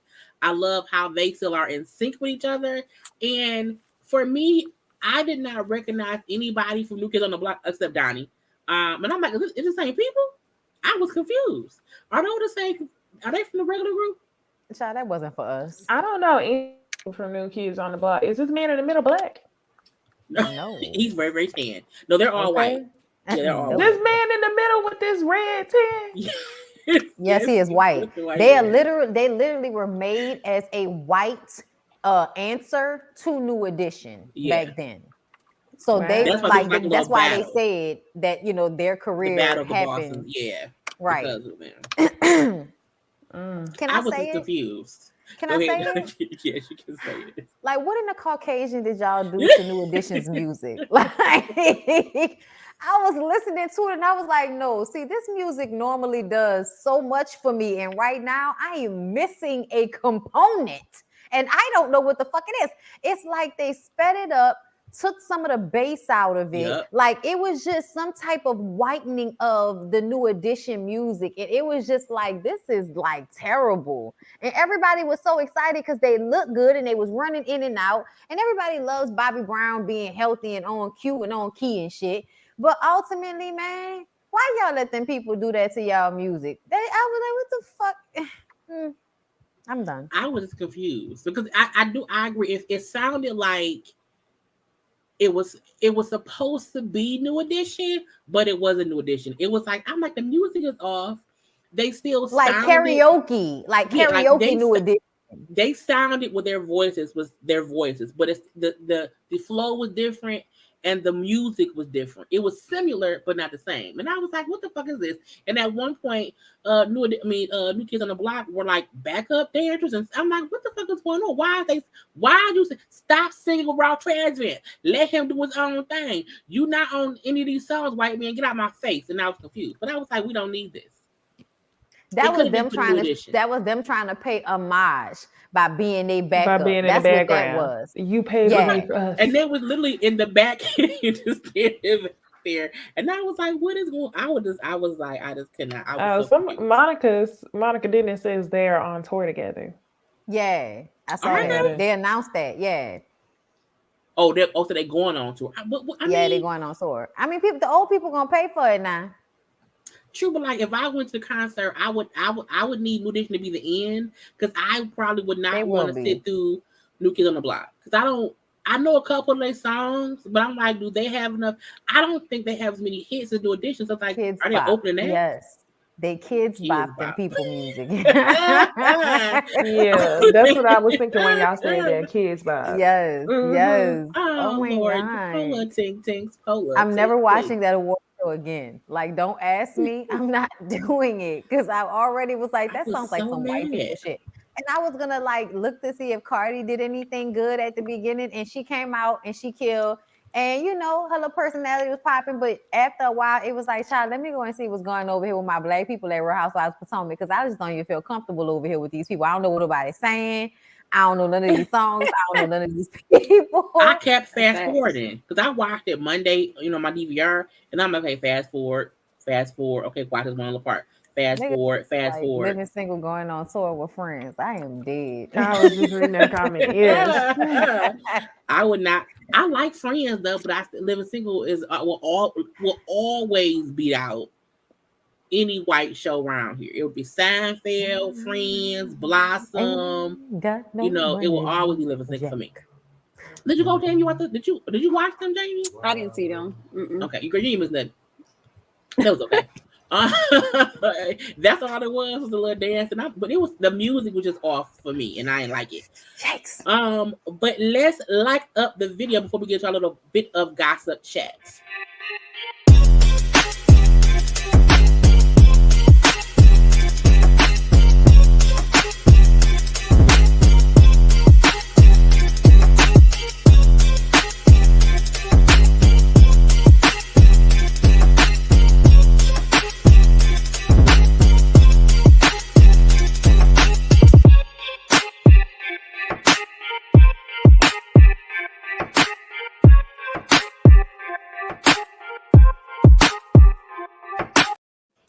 We need the break, so that's our break. Okay, because there'd be a lot going on. So first little thing is Dozja Cat. So Dozja Cat won at the AMAs for favorite R&B artist and also for favorite R&B album, and she won over Jasmine Sullivan, her, and Jay Aiko, which had people pissed off because those are R&B artists, and I don't believe Dozja Cat is actually an R&B artist at all. No. So one thing, should Dozja Cat have even been in the R&B category, and is she in any realm of the world an R&B artist? I think there is a part of her music that is R&B, like in the way that she sings. A lot of times, especially if she's not doing like her rap thing, but because she goes back and forth, it really does end up being pop. But when I think about Streets, and when I think about the best pussy comes from wifey, better than me. None of them bitches ain't, better than me. But the song is R&B-ish. Like she does, like, and if you listen to her albums, like I know, then there is a R&B to it. But it's much like I view Miguel's music. It is like R&B, but it has also different parts of it that sometimes stand to be a little bit more popish, but definitely not more R&B than Jasmine Sullivan or Janae Aiko at all. But again, this is the American Music Awards, and this is as black as they were willing to go. I agree. I feel like R&B has been confusing for the past few years, since it kind of like phased out, and then you start getting individuals that rap and sing. So then it's like, well, where do you really put them? Are they all just hip hop or whatever? So I feel like it's kind of muddy. So I understand why she got added to the R&B category, because I feel like a lot of people really don't even know what to do with R&B music for real. So I see why she's in the category, but like Bondy said, I agree, she's not more R&B than any of the other ladies that are up there. So I don't know why they could not put her in the pop category if she has an album and 80% of her music is pop. Why is she not in the pop category versus her being in R&B? That is very unfair, and I feel like that was a way for them to slight the other ladies that was up there. Did she win any other awards outside of that? Well, it was two R&B. It was like R&B record And the R&B, no R&B album up, and then also the favorite artists, favorite R&B artists, and favorites R&B like album. if you So Google she got Black. album. Black. She Yeah. won. Yeah. Hold on. She won the album too. Mm-hmm. Yeah. That's the mad thing. Favorite Black artist. But I'm gonna tell y'all, she is. I mean, if you Google her, she is considered a R&B, pop, like hip hop type of artist. Like I know a lot of people. I'm Because I glad feel you like a said lot of. that. I'm glad you said I mean, because that means they don't know what they're doing with R&B. If you got to say R&B, pop, and hip hop, they don't know what they're doing. It also sounds like she has a great backing behind her, and they had to give her something. They had to put her in some category to give her something because she was gonna get an award that night, if not both of them. Period. So they had to find somewhere to place her, and they weren't gonna place her with their good Judy's over there in pop, I suppose. Which is so they put her ridiculous right because she's killing pop. Like, get it to a chest. Right. It's poppy as Yeah, fuck. It's a that's Taco right. Bell And commercial then that now. one song with SZA. Absolutely. Yes, Dang, I Kiss forgot Me. the name. Kiss Me More. Yes. I love Yes, Kiss Me More. I was listening to that song in the car the other day, and I was like, damn, this song is so pop. It's so good. You could tell it's one of those songs that they going to play before the NBA games, NFL games forever. And I'm like, and it's two Black women. Imagine that. Yes. This person made absolute sense as to why that she was not in the pop category, because they're probably going to have wins. Okay. Because pop means white. And she's Right, not white and enough for pop. And I'm R&B glad we means talking Black. about this, because as much as people are upset with the fact that she was in R&B and she won over some of your faves, y'all need to be upset and fight for the fact that they will not put this woman in a pop category to run against those ladies. Because let's be honest, I do believe Dozja would have won. I do. The only person I see seeing her for real is probably Taylor. I feel like she's the only person probably seeing her. So she should have been in that category. How long she been around? Absolutely. That's exactly why. Absolutely. Because to be clear, see, the thing that fucks my head up is that white people will like make rap pop when they like it. But when they white people make music that does not cross over, y'all don't just consider it country. Y'all consider it pop. And it doesn't make sense because it's really not pop, because pop stands for popular music. So popular music needs to be the music that everybody's listening to. I was about to say that. Yep. And a lot of the times, that's Black people. Just saying. They're trying to base it off of what's digestible. I like how Jami broke it down into if you can say that 80% of the album is not R&B, then that's not R&B. So yeah, that's the way they're trying to divide it. They don't want to put Dozja in the pop category because they don't think that she's highly digestible to their white audience. My assumption, in comparison to a Taylor. That's another thing. And also because she's very, like, I would say black number one, more sexual than like a Taylor Swift or an all-American pop star. Right. I gotta say all-American because they have an image, and Dozja kind of goes against the grain. She's unique, so they rather just throw her in the R&B category. So basically just say she's digested by Black people, even though white people like her as well. Here's her award. Which is crazy because, like somebody just said, a lot of the white people that they be having be mediocre as fuck. Like that white girl that they was going so crazy for that got out there, whenever my heart is broken, I listen to Olivia Rodrigo. And I was just like, who the fuck is Olivia Rodrigo? I remember back in the day, if a white artist, back in the day, like in the 90s, if a white, or even in the early 2000s, if a white artist was popping, everybody knew that white artist. Now it's kind of like, to me, it's more segregated than it used to be because they really be having artists and whole little shit going on that we be like, what is going on over there? Oh, okay. Are there any other artists kind of like Dozja Cat that's out right now? Any artists similar to her? Because they need to come up with a category called Pop and B. Well, sometimes you have alternative, but is she alternative? That you have alternative be more like harsh, like. That's more rock. Alternative, like more like beyond rock and roll, like honestly, crazy. She's really hip hop. If you want to be clear, I feel like somebody should just put Dozja in that hip hop position. When I think about the songs that I love by Dozja, that shit be hip hop beats. A lot of the times it be her rapping, and she do her little singing and shit. But when I think about hip hop and I think about like how hip hop encompasses like the rapping part, but then also music that people like, the dun dun dun dun dun, like, you know, groove too, and not always like, that's why I didn't say rap, because I feel like hip hop encompasses more of an eclectic sound versus pop, because I feel like I really wouldn't even want to call all of what Dozja does as pop, because I feel like it's a little bit too, I don't know, too authentic for that. You think they put her in the category because there's nowhere else to place her? They place her there, but that's unfair to artists who are actually R&B, because their music is so different. So that's the hard part, and I think that's why fans were upset, because you put someone who's not this thing in this category, who may be more popular than Jasmine or Jhené Aiko or whoever. So of course, in this realm, she'll win, even though it's an unfair fight. Exactly. So it's weird they put her in a category that they knew she would win, but you made the others underdogs. Yes, I think it's the politics of it all, because whenever I think about this, I have to think about the way that Nicki was treated, and I don't ever remember her winning an I'm sure she did, but I don't remember her being nominated or winning an R&B award as much as I remember her being pop. They would call Nicki pop. So I kind of got to go against what I said.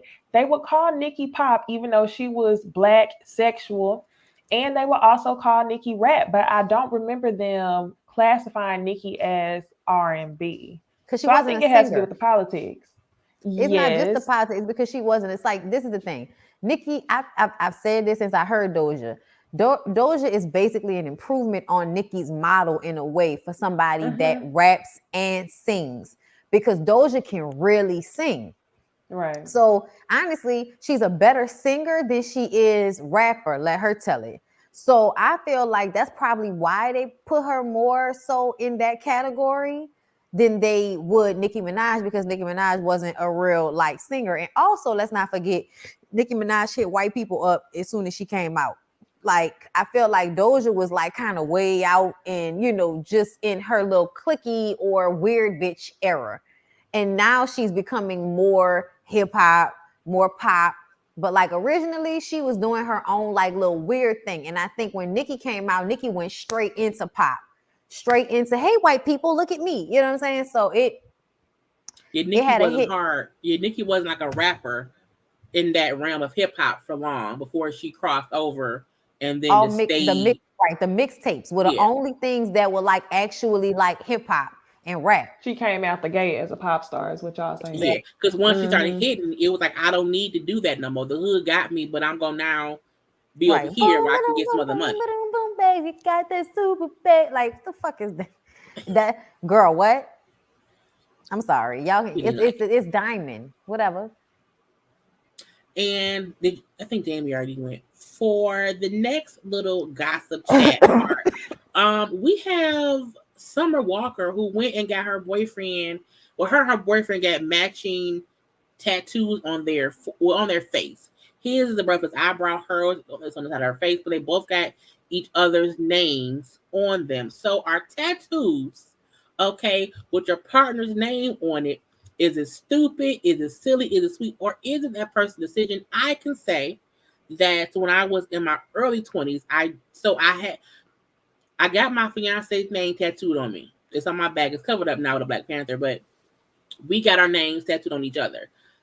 I do feel like that's something that you either do when you're young and stupid, because you think, oh, for me forever, I'll ever love this person, and you get it. Or you could be older, married, like, I want to get this. So I think it do depend, but seeing what she went through, I do wonder why get on your face. Like, if you want to get it, but why on your face is, for me, the question of that don't make no sense. I think when you get someone's name, it should always be somewhere that if, things don't work out, you can either get it covered up easily and you're not walking around with, this man named Larry in your face. So what do y'all think, though? I think it's stupid to get, the other person's name tatted on you so soon. I just wouldn't get it. I mean, like, unless we've been married, for some time. And maybe, honestly, I'm thinking, like, if that person were to have passed away, maybe I would get like a little something like that. But I mean, no, That's just not what I would do. I don't like that she put it on her face. I don't understand the whole face tats that people are going for. And what I don't like is Summer has dropped a really good album. It's about learning lessons and things in relationships. Yet I feel like you're repeating a little bit of what you did in the first relationship, and now you're over here adding a tattoo with it as well. How you get Larry name tatted on you before you get your child name tatted on you? Like, do you even have your daughter's name tatted on you? So I don't like it. I think it's stupid.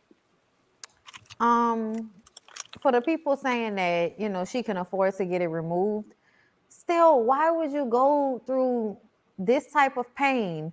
Because getting tattooed near your eye is it's like painful. So why would you go through that type of pain for a dude that you only been messing with for a little while?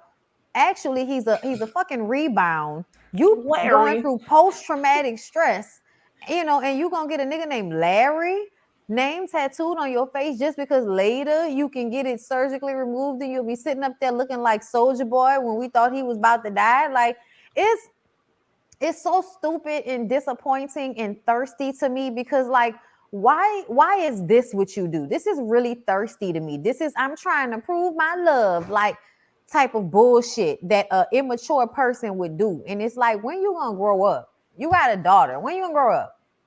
Never mind, whatever. Yeah, I wouldn't get nobody's name tattooed on me, just because personally, I know that the minute they piss me off, I will be in the bathroom ready to rip my damn face off.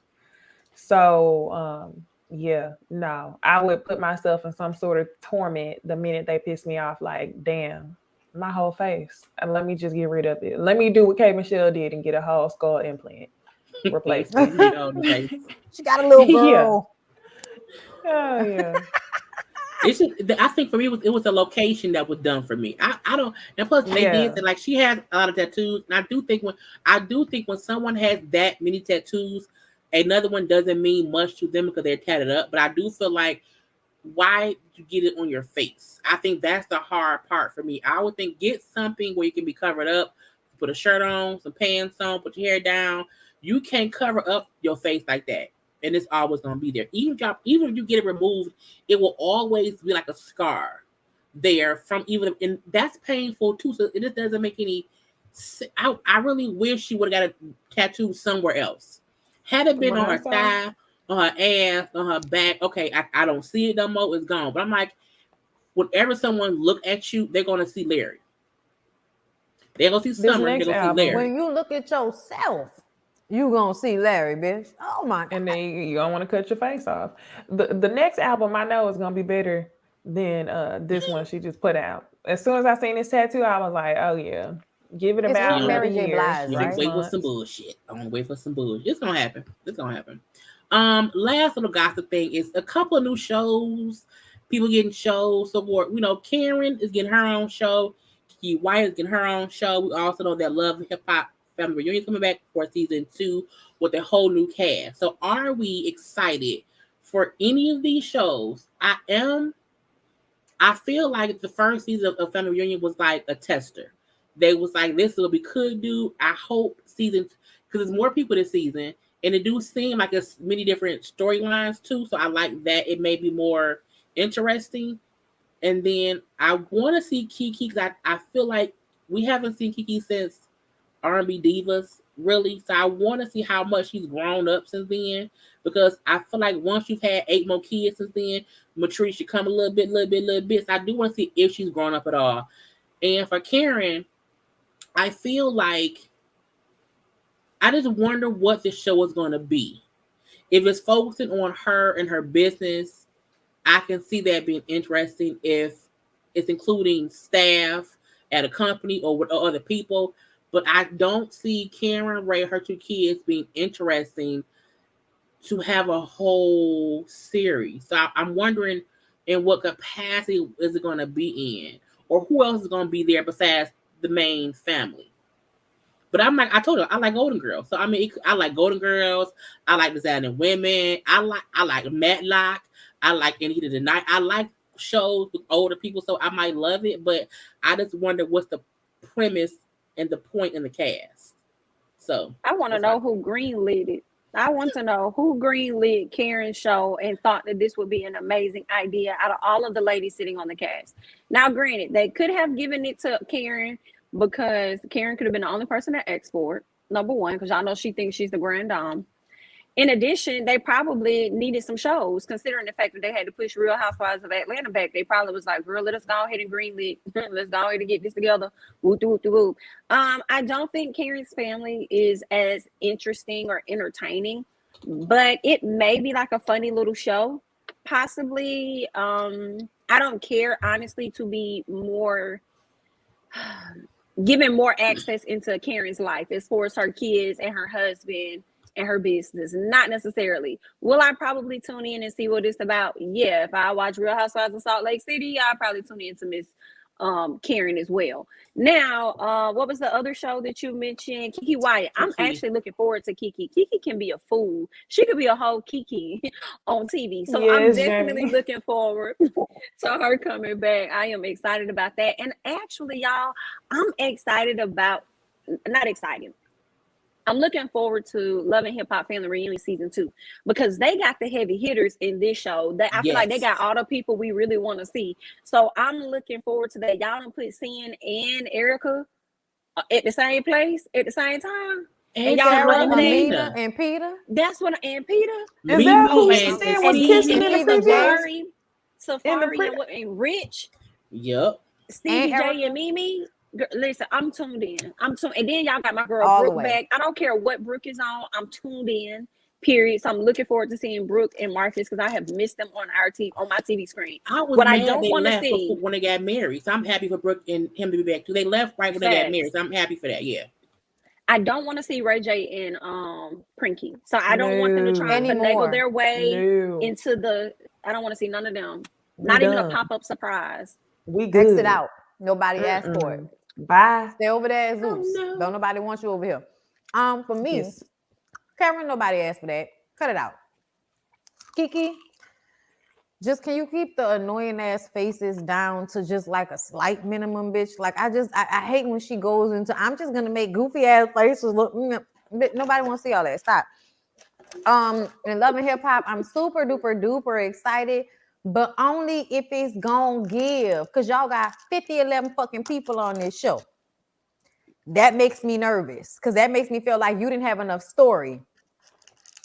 So that's why you invited all 11 of these people. You don't think they did? I think they knew season 1, it wasn't enough people to have stories. I think this time they knew we can't leave it to just, 3 couples to give us everything. So we have more people.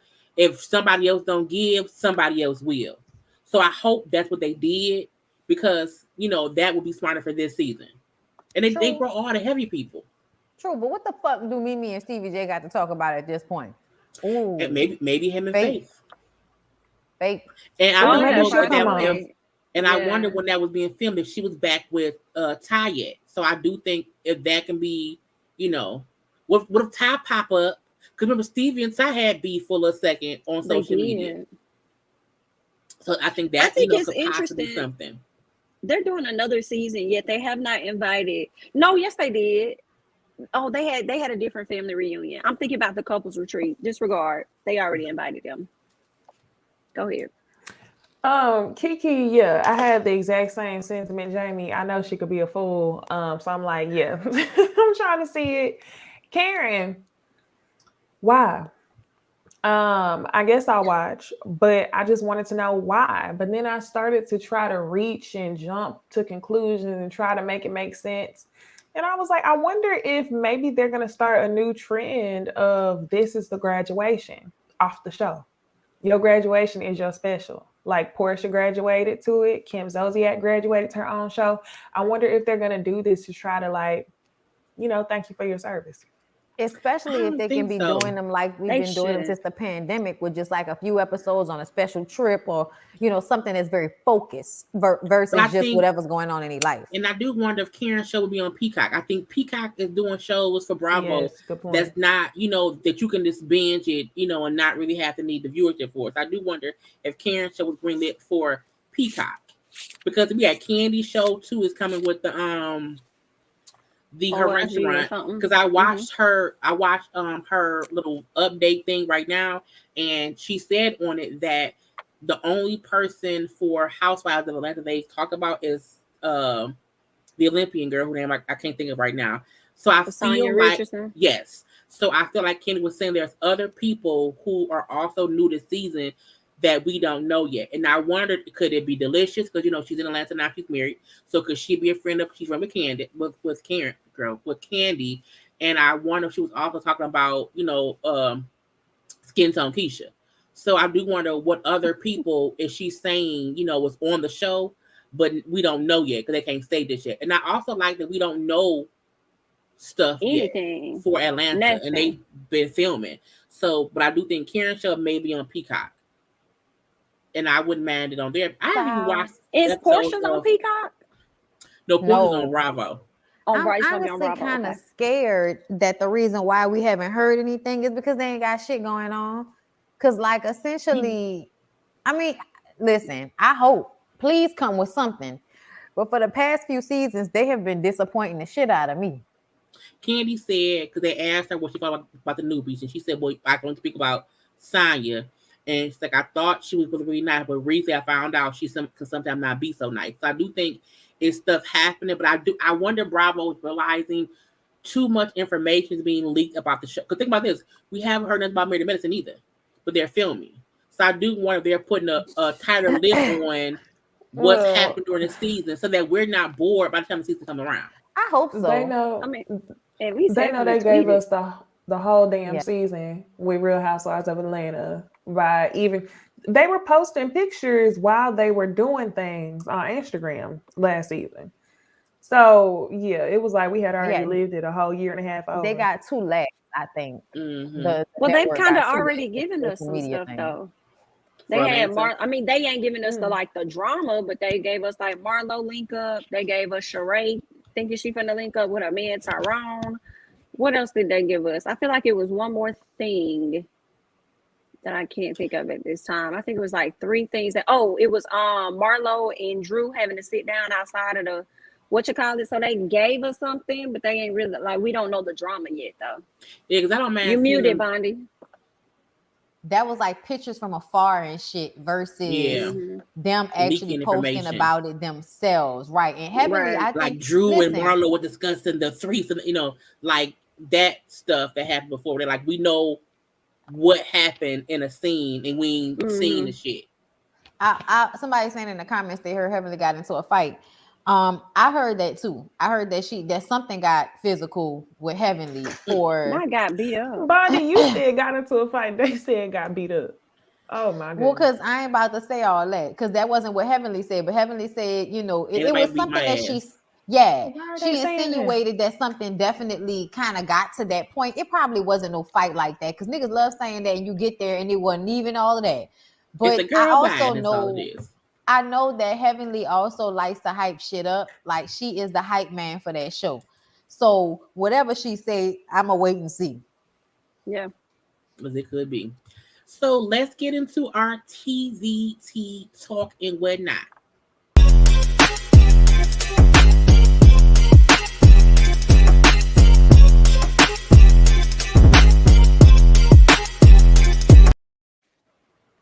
Since I couldn't make that longer, that's why I made the video one longer because I couldn't make that one. I love that song.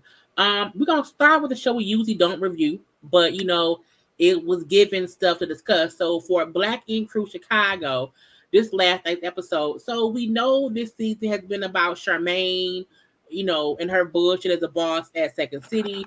Ryan been on a little bit of bullshit too. But last night's episode, we can get on Ryan first. So Ryan had Steven, who's here from out over the country, and he was upset and yelling at Steven because Steven apparently was not at the shop as much as Ryan wanted him to be, while Ryan ad wasn't even there. And it was weird because Ryan, at least on social media, was making it seem as if Steven had agreed to be in the shop tattooing more often when the cameras weren't filming, and Steven apparently was not. And Steven's thing was, I did not want to get involved in all the bullshit going on, so I would see a little bit and not hear a little bit, and I'm going back overseas. So I still don't get why Ryan was pissed, I was like, you look a little bit childish yelling at the man for no reason, because as long as he worked a little bit, he's a guest artist. He don't have to work there for a time. So I was confused on why Ryan was upset. To me, it seems like all that therapy that nigga went and did absolutely nothing. Like, he went and did all that therapy and that shit did not work, and he thought he had actually did something. But the truth of the matter is the fact that you was screaming at a man that you don't even know like that. And I think it's really because you thought he was going to choose your side because you were offering him a money-making situation. And I honestly think it's because you're mad at Kit. I don't know what like all of your feelings are about Kid, but to me it seems like whenever somebody doesn't yes man you get really, really upset. So when Son did not show his loyalty to you after you screamed on Kitty like a crazy person and had to be escorted out the room by Dime because you was getting too upset, okay? After that, I feel like Son was like, you was doing too much. He not gonna tell you that. But I think as a man, he felt like Ryan was doing too much. So he just kind of fell back. But he wasn't going to say nothing. You know what I'm saying? And I think that Ryan felt like, nah, I'm giving, because I'm putting you in a position. All that shit he was telling him, it was, he felt like, nigga, I'm offering you a position. You're supposed to choose me over her. And it's like, no, nigga, I don't need this position because I wasn't never going to stay here because I live over there. I'm like, what? And that's why he said to her, Kid ain't gonna feed your family, is what he was saying. I don't even watch the show consistently, so I don't know exactly what happened between him and Kid, but his reaction for him to get upset with somebody who didn't agree to stay permanently was weird to me. He was definitely like trying to make him feel like, oh, so you don't want to be a part of this greatness? It's like, is it so much that you're disappointed he didn't want to be a part of the greatness, or are you mad that he's not siding with you? So I'm in agreement with Bondy on that. I be skipping around with the show at times, but I definitely caught last night's episode, and I couldn't understand why is Ryan yelling. That's what I didn't. It's like he always escalate the arguments and he get to yelling, and I hate that.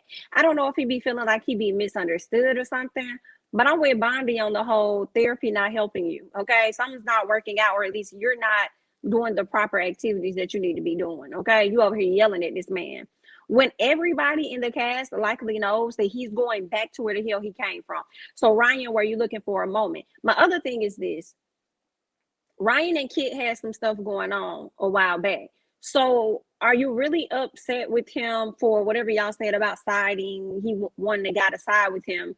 Or are you upset with the fact that you think he probably messing with Kid or something? So is it really your jealousy that's probably speaking louder?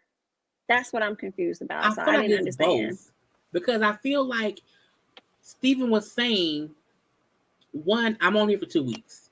I was supposed to be a second city. That shit went left because Kid and Charmaine was beefing.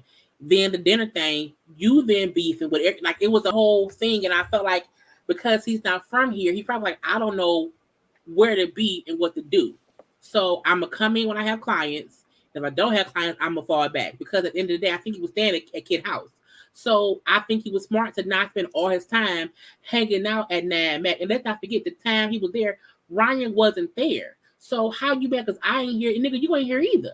So what did you want me to do? Like, I should be here if I ain't got no clients. So I think Ryan likes to, and this is what I don't like about the show. I feel like when people go on these shows and they want to complain about what we don't know that happen behind the scenes, you can't be mad at me for basing my opinion on what I see. If you want to tell your full story, make your own show on YouTube with all your stuff outright. But you can't be upset and blame production where production only. I don't care if production made a storyline. That's all I can go off of. So it's weird to me when they question the fans' opinions based on shit we can't see, we don't know. I can't do that. The same way I feel like they watch the show and they see shit they didn't know because they wasn't there. So you can be pissed about one thing because you wasn't there. You watched it. Oh, okay, I see something different now. So I never get why Ryan wants people to side with him, and it's reason be because production, made it seem some kind of way, and that may be true, but still, you can't blame me for that shit. Right. Then let's get on Charmaine. So we know what happened. Charmaine met up with Prince and Prince's girlfriend. And for me, that was the issue right there. Because why are you meeting up with Prince and his girlfriend to discuss any fucking thing? I feel like Charmaine is a bird bitch who likes attention. And even though she put on, I think, her IG that, because she said something like, because she is popping, whatever, production, like, paints her some kind of way, we won't see her that much later on. I'm like, whatever. But you told that boy girlfriend a rumor that you thought as if it was facts. And then you called a meeting to discuss further what you thought is fact without any proof. And I feel like even the Prince was fucking Drea, that's not your business. Because that's that man and that girl shit. If you knew that beforehand, why you wait and tell her? So I feel like Charmaine fully waited. She was pissed off and getting caught off being a bad boss to tell Mariah whatever. Mariah didn't even believe the shit or didn't think about it before, but you let Charmaine convince you your man cheating on you and now y'all beefing you fucking pregnant. So I don't get Charmaine's antics. I don't. Jaylee, so okay, let me say my piece and I'm gonna ask you a question about the show. I knew for one, Charmaine should have never said nothing because that's business. That was definitely crossing over into his personal life. He shouldn't have said nothing for one. But that confirmed it for me whenever she talked to the girl and the girl said they were working on it. The girl seemed to be quite bird too. So I was like, that's the number one reason why you never want to tell somebody something, sometimes even if it's factual, because you got to be okay saying, you know what's done in the dark gonna come to light. Because that girl was going to do what she wanted to do at the end of the day. So I was like, see, that's exactly why. So my question to you, Jaylee, was, did he sleep with the girl or not? Like you said, it wasn't factual. Well, because they've never said that Drea and Prince fucked around. Charmaine was the only one saying she felt they fucked around before the pandemic. And she kind of blamed it on seeing Prince's car outside of Drea's apartment a lot. But I'm like, but how you watching her apartment? It was weird. So no one besides Charmaine has said they was fucking. So like no one, he denies it, Dre denies it. And we see them together quite often. And it's always like they're painting or drawing or tattooing people together. Like they don't even really be kicking it like that. Right. Like the last time we saw them kicking it without doing no type of art was them talking about the shit with Charmaine.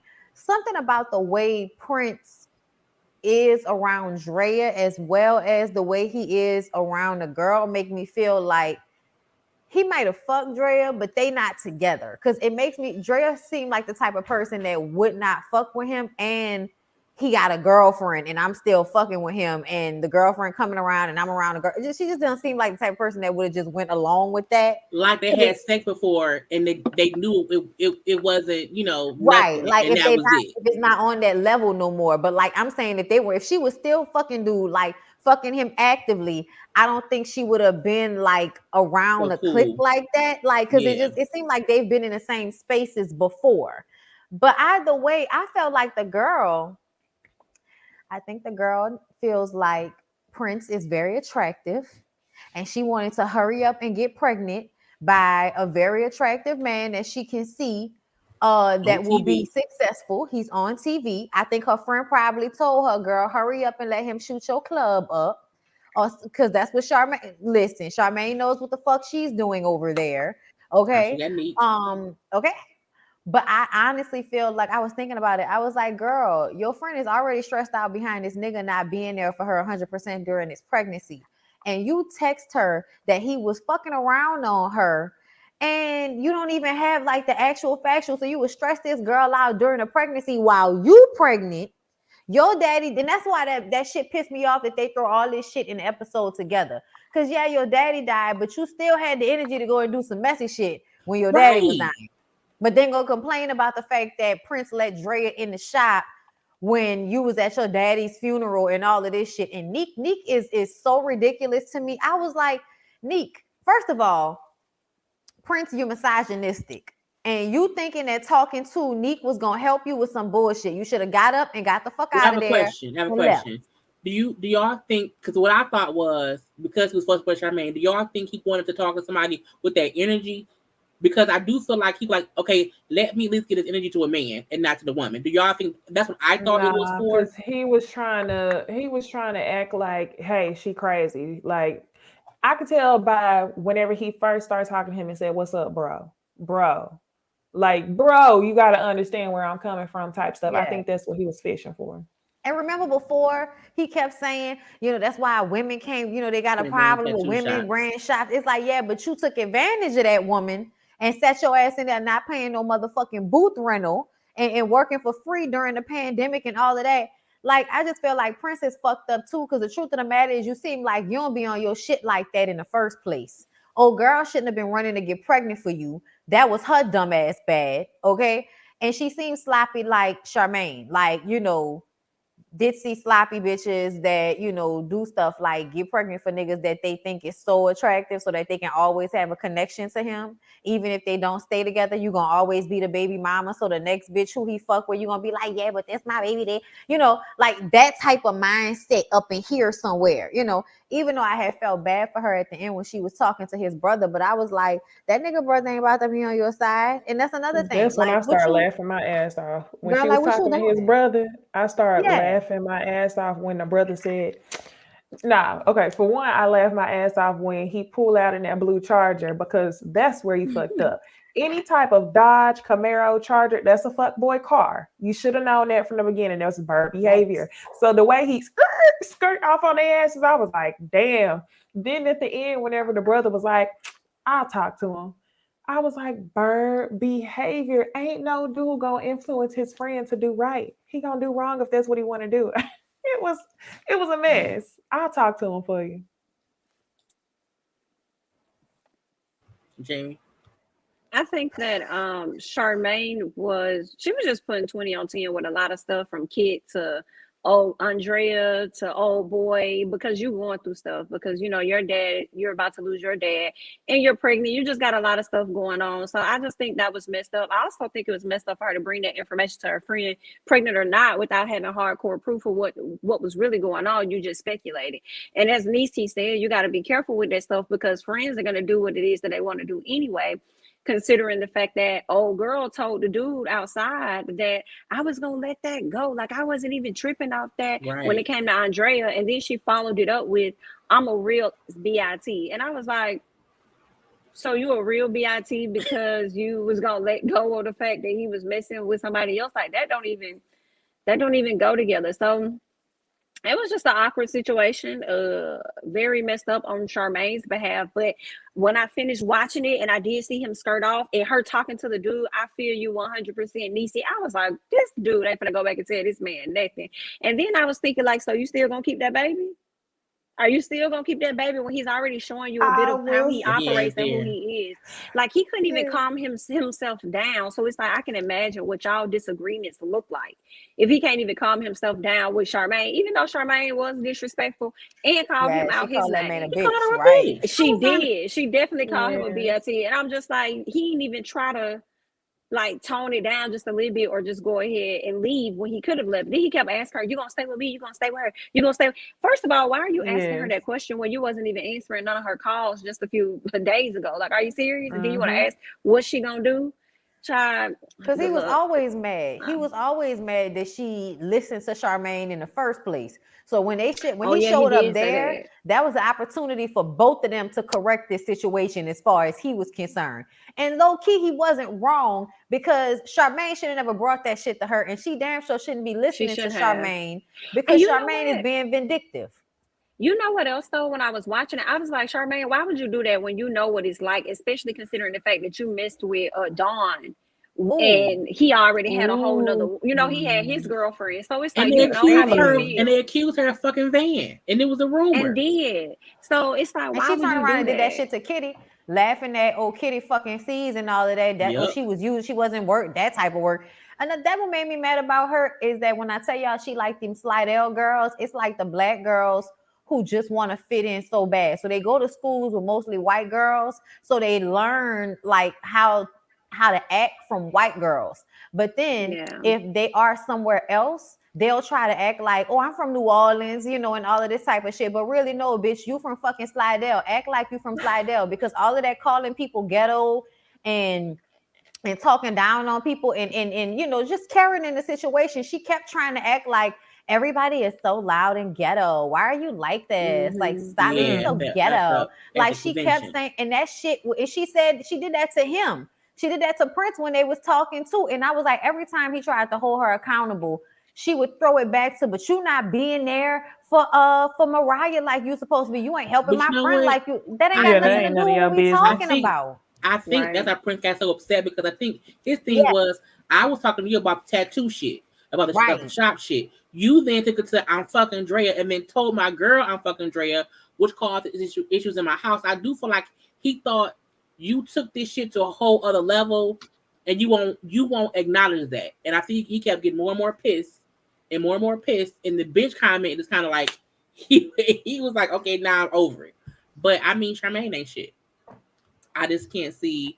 Not even a little bit. Episodes. Not even at all. Shit at all. And it's bad that I can't, like, I feel like it's fucked up that she's going through so much, because she lost both parents, had 2 kids. Like, she went through a lot. But despite that, she's still a fucked up person who I can't feel bad for, because she's making these fucked up decisions, and she won't. And even Ryan told her, like, you shouldn't even. When Ryan she's so goofy, you shouldn't have did that. I'm like, bitch, if Ryan said you did something wrong and he ain't shit either, like, just kind of check yourself, because Ryan fucked it all the time, and he usually never. That's why they like each other.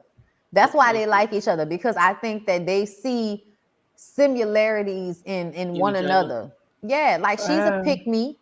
She's a pick-me and a yes man, and that's what he likes. That's why he like dining for, you know, weak asses. Like, no disrespect, you know, y'all nice looking and all of that, but to me, y'all are following as weak-minded men that pretend to be strong. Sorry, but that's how y'all have come off in the past seasons to me, when y'all do bitch ass shit like lie and say Charmaine suck Van Dick. You know, like, you do bitch ass shit like that, but when Ryan acts a fool, you just sit there quiet and don't really say nothing. It's just recently that Don has started to, like, walk this nigga out the room and try to calm him down when he getting out of pocket. Because before, he would just stand there and not say shit, and then eventually he'll be another motherfucker in the room blowing up for no reason. Shit. Let's get on to Married at First Sight, the reunion part 1. Oh god! Ooh, charade wiggle, bitch. Ooh. So with Brett and Ryan, for the most part, they shit was, we found out that Brett ass had a whole relationship or budding relationship with a stranger who she met, got his number, and they talked periodically throughout the season. So that was their main thing. I really felt like Brett was a hypocrite, because you met somebody in person, got their number in person, and had some kind of conversation over time, whereas Ryan did some fucked up shit towards the end when he knew y'all wasn't anything. So, not saying either one of them was right, but she made it seem like he was the worst person when she would do the same shit. So I just feel like, girl, you just not said shit, moved on with it, but now you seem like a hypocrite. What do y'all think for Brett and Ryan? I think it's all it was with them too. I think she was lying her ass off, to be honest. Like, I honestly felt like when she was like, what? Like, no. Like, what? Like, no. I was like, girl, you know. This makes sense to you? Oh, and truthfully, nobody else in the world knows what Slidell is. It's easier to say New Orleans. I don't give a fuck what's easier to say. Oh. Thank you for the super chat. You're not from here. Don't say that. You're from Slidell. Okay? I thought that was a good thing. Like, even people how far is Slidell from New Orleans? I've heard of Slidell before, but honestly, I couldn't even told you what state it was in. It's across the bridge, but it has a whole different area code. Like, you don't even use the same area code as us. Like, and I know that don't matter unless you buy your cell phone over there, but it matters. You're not 504, honey. You're 985, and that's okay. Oh, I get 985. It's like okay. Detroit and Warren here. Okay, like Detroit. People that Detroit and they really don't be from Detroit. I get it. Okay. Somebody's easier to say New Orleans. No, it's not. Slidell is way easier to say. Slidell. In New Orleans, you gotta know. And Slidell is way easier to say. It's on the outskirts of New Orleans. When people ask you where it is, they got a whole bunch of people that don't live nowhere special. And guess what? They gotta stay where they live at, regardless of the fact that they don't live nowhere special.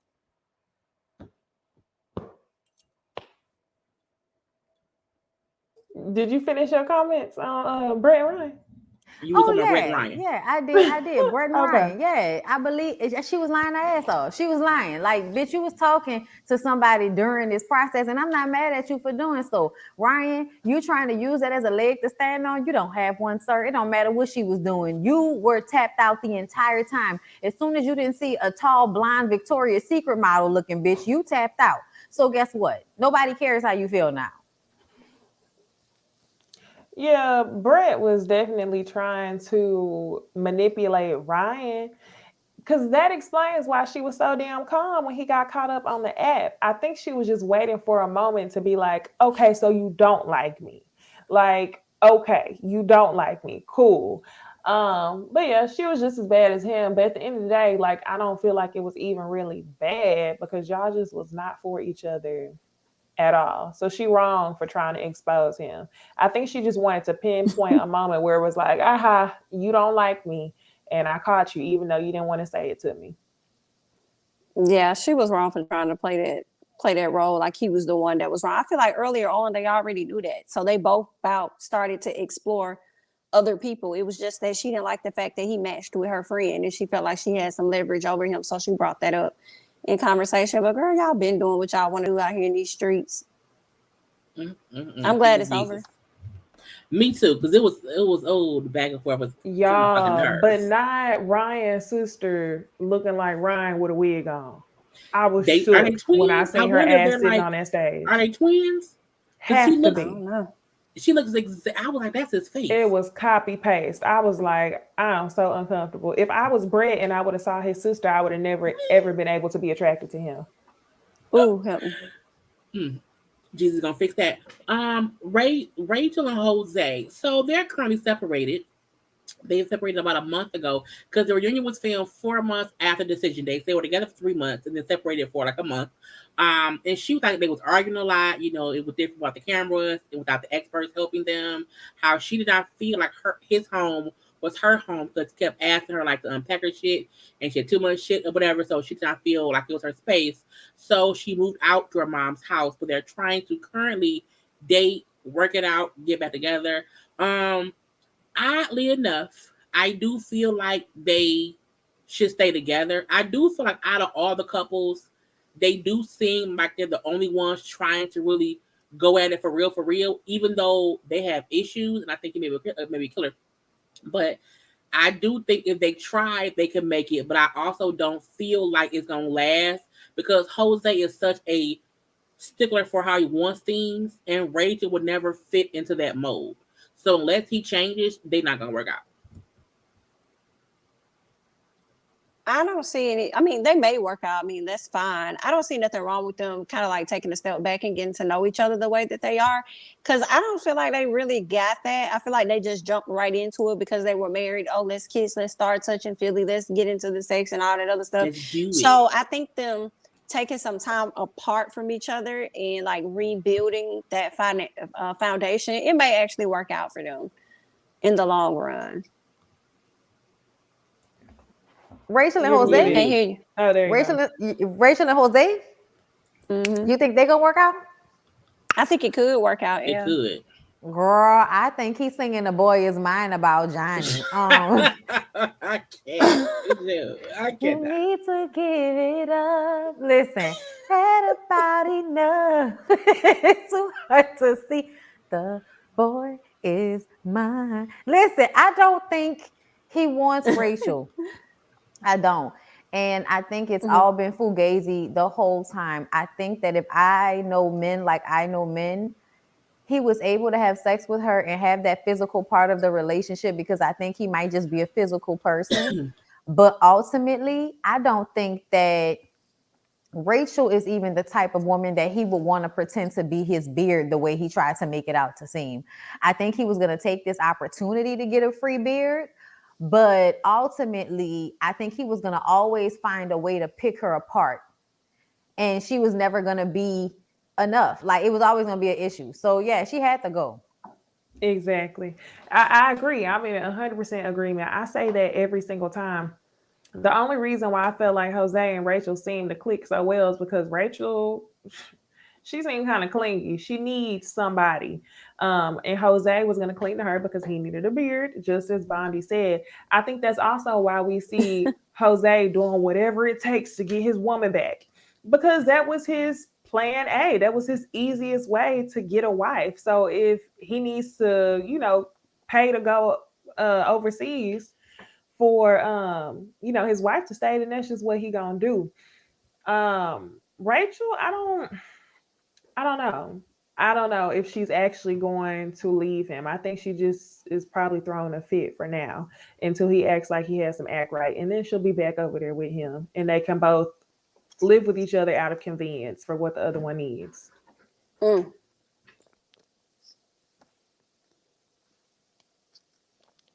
you go, Jamie? I went first. I'm probably drunk. Let's move on to Gil and the lady who left and Myrla. Look, I was so pissed because I kept saying I don't like her. Like, I don't like her. And that bitch made me like her. Okay, she made me feel like she was okay. Like she grew to love that man and how she wasn't that bad. And bitch came to the goddamn reunion dressed like the devil and kind of just scorched earth Gil's feelings. And I was like, bitch. And this is the reason why I made me so mad. I never mind any couple or any one of the people saying, I just don't feel it for that person. But I feel like you usually get that feeling throughout the whole season. And you started off saying, I needed to know him. And you made us feel like he was crying and shit, hugging and kissing and shit and fucking that man and saying how much you wanted to be with him. Just to leave that motherfucker 2 weeks after decision day and saying how you did not love him. You know, you was never attracted to him.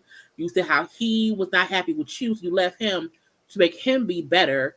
And I just felt like she played everybody the whole season. Because towards the end, she had everybody thinking that she really grew feelings for him. And that's the point of the show is to grow feelings. That's the whole point of this. Is to be with them, like them, and then move on to marriage.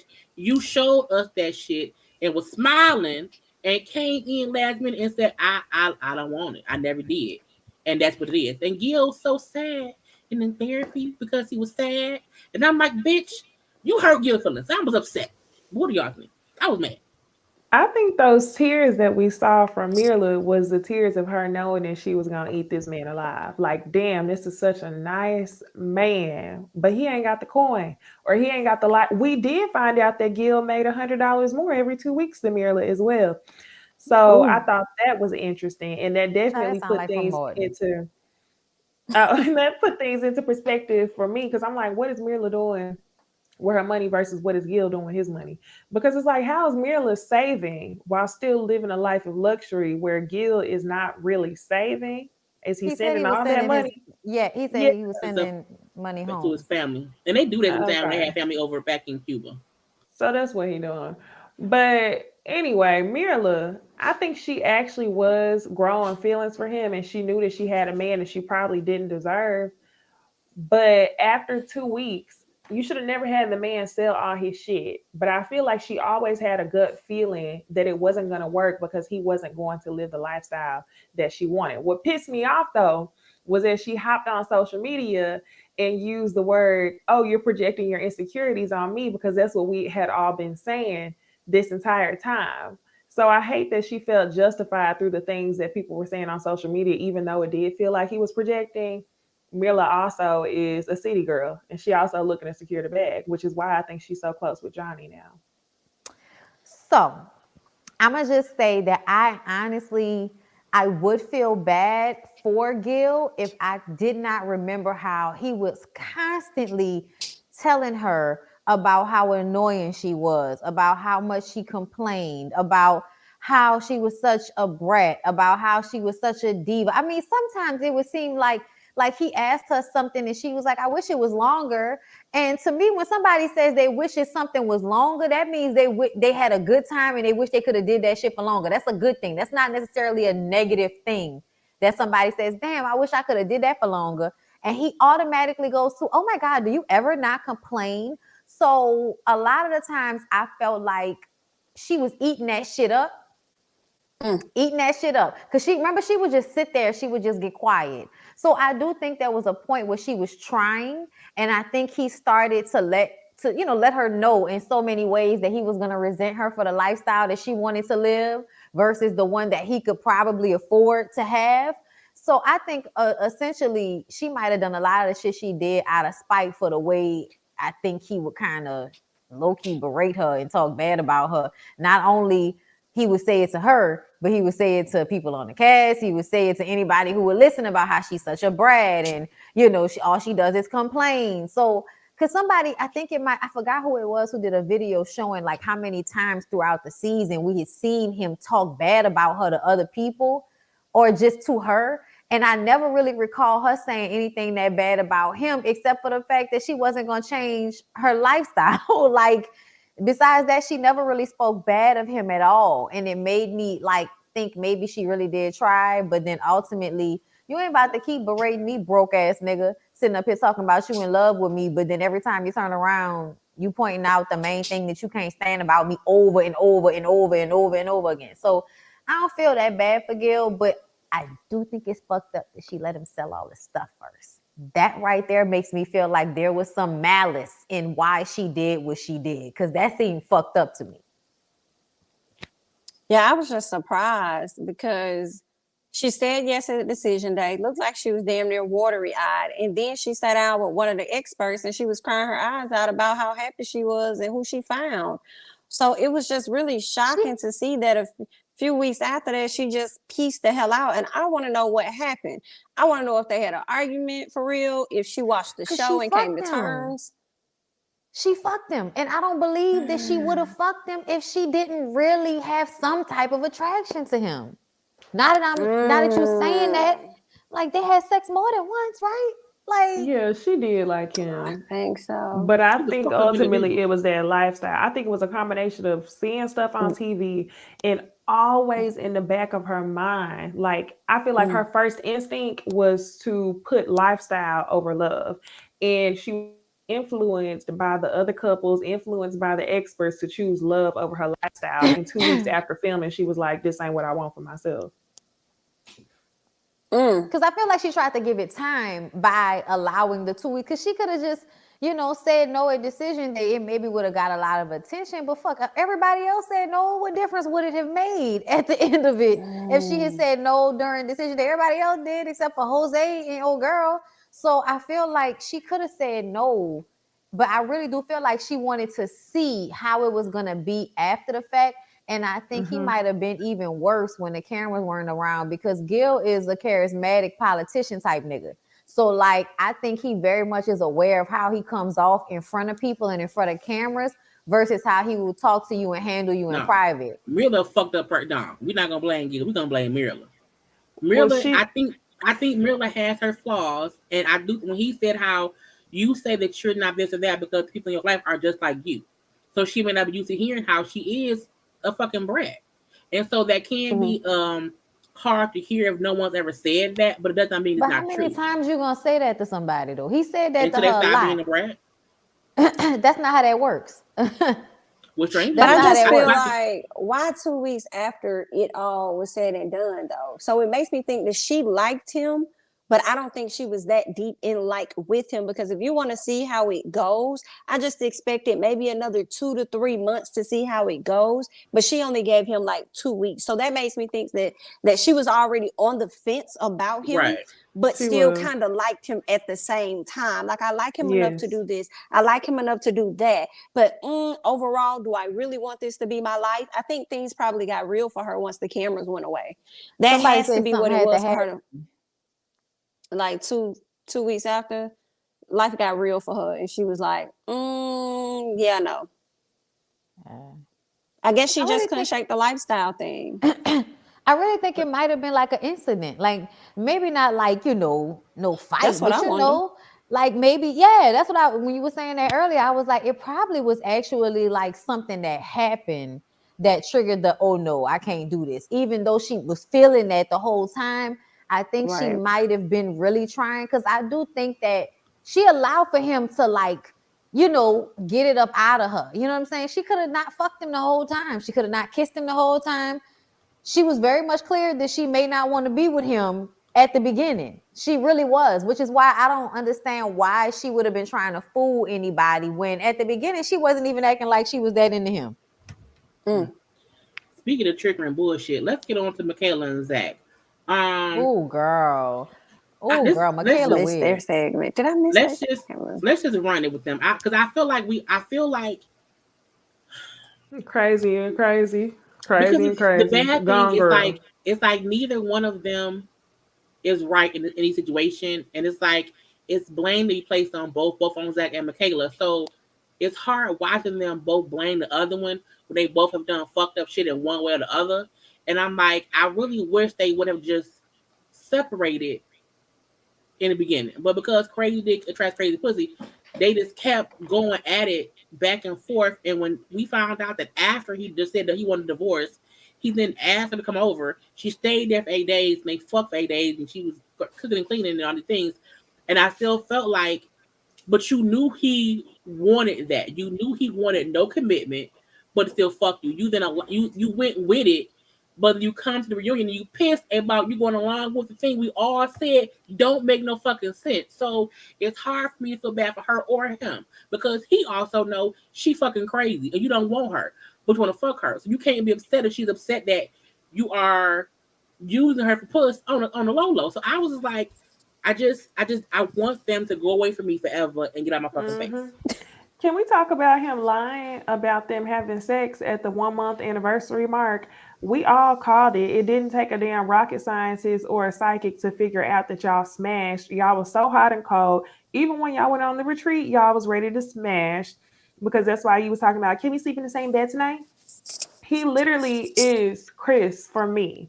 And the perfect example that I thought that I gave in my review a while ago was Gone Girl from the movie Gone Girl. You think that the husband is the evil person, and then ultimately you find out that the wife is crazy as hell. But what's even crazier is that the husband decides to stay with her at the end. They're both crazy as hell. It just didn't work that way for Chris and Michaela. It's just, I don't even know how to explain this for them. And then the last thing that really triggered me with, I was about to say Chris, y'all. The last thing that triggered me with Zach was whenever he tried to dance around what he said on this decision day. You try to act like you never really had feelings for her, but we see clips of you crying about the expectations that you put on your wife. We see clips of you talking about how much you really care for her, how much you compare her to your damn mom. And then you try to say, well, I have a relationship with everybody on this stage. What? Yeah, the disrespect, you gaslighting, it's ridiculous. And Michaela's dumb. So between the two of them, bye.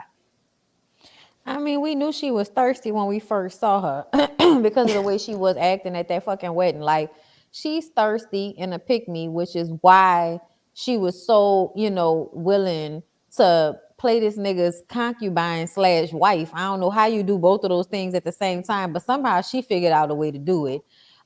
Because every time she slept with him, she disrespected herself, if you ask me, because he kept positioning himself in a way that lets you know it wasn't no real emotion behind it. It was all sex, because he kept telling you that he didn't really want to be with you. You know what I'm saying? Like, the whole time he kept telling her, I don't think we're going to stay married. I don't think we're going to stay married. I don't think we kept saying that shit. So I just felt like she played herself, but he played himself when he thought we weren't going to believe her when she said they had sex. She may be crazy, but she ain't never lied. Like, she's never lied about them having sex. She may lie about arguments and how she feel in the argument. But every time they, have been about the fuck, we can tell they was about the fuck. We knew y'all was gonna fuck after the reunion was over, which is why, when decision day was over, which is why you was buttering her up and telling her all of those great things about herself, and then still told her you didn't want to stay married to her. That was so you can fuck her later. Hello? So I just kind of feel like Zach, and then when the way Zach was handling Kevin, because Kevin was like, dude, like, pick up your balls. Like, he said, handle yourself better than that. Like, just be honest about what you want. You were confusing her, and you were confusing every fucking body, and now you sitting up here acting like there's a disconnect. No, nigga, there's a disconnect between your brain and your mouth. That's the disconnect. You crazy as hell. And your penis. Your brain, your mouth, and your penis. Listen, I actually kind of missed their you, segment. Oh, but I know it was foolish. Mm-hmm. Pure foolishness. It was nothing made sense because it was her complaining about what Zach do as if she didn't know what Zach would do. And then him acting like she is lying about them fucking news. It was girl. I was like, and y'all peep. That's why Michaela's sister says she felt indifferent about Zach. Anybody who really only seen things one-sided would have been like, I can't stand Zach. He did my sister dirty. But you indifferent because you know your sister missing some marbles. Thirsty for no reason. We have to wait to see more foolishness next episode between Michaela, not Michaela, Myrla and Johnny. They may bring up Bao and Zach. And then y'all know next week after the reunion, the special of Where Are They Now for these people is going to be on. So it's an update on where they at. So if anybody dating will find out. But let's move on to Love and Marriage Huntsville, which I feel like, because Necey was asking, was it boring? And I'm like, it was for sure the cousin of boring. It was like right next door, sitting on the porch for some money for being boring. Mel and Martell still fussing, and I feel like the way Martell fusses at Mel, I feel like he forgets he's being recorded, and he feels like they're in private, and we don't see him being a complete asshole. And I feel like that's what she dealt with there with Mary, and we're just now seeing it. So I like when he do that. She let him go, be a fucking fool, so no one can say. If I say I won't deal with him, y'all now see why. Because I'm asking him to respect my boundaries, to not come up to me on a date. And he gonna say, I can because you was petty online and I'm gonna be petty in real life. And I'm like, I don't get where his mind Martell really feels like he's justified in his behavior based on social media posts that happened while they were going through divorce and not how they're now divorced and she's trying to move on. So I don't know.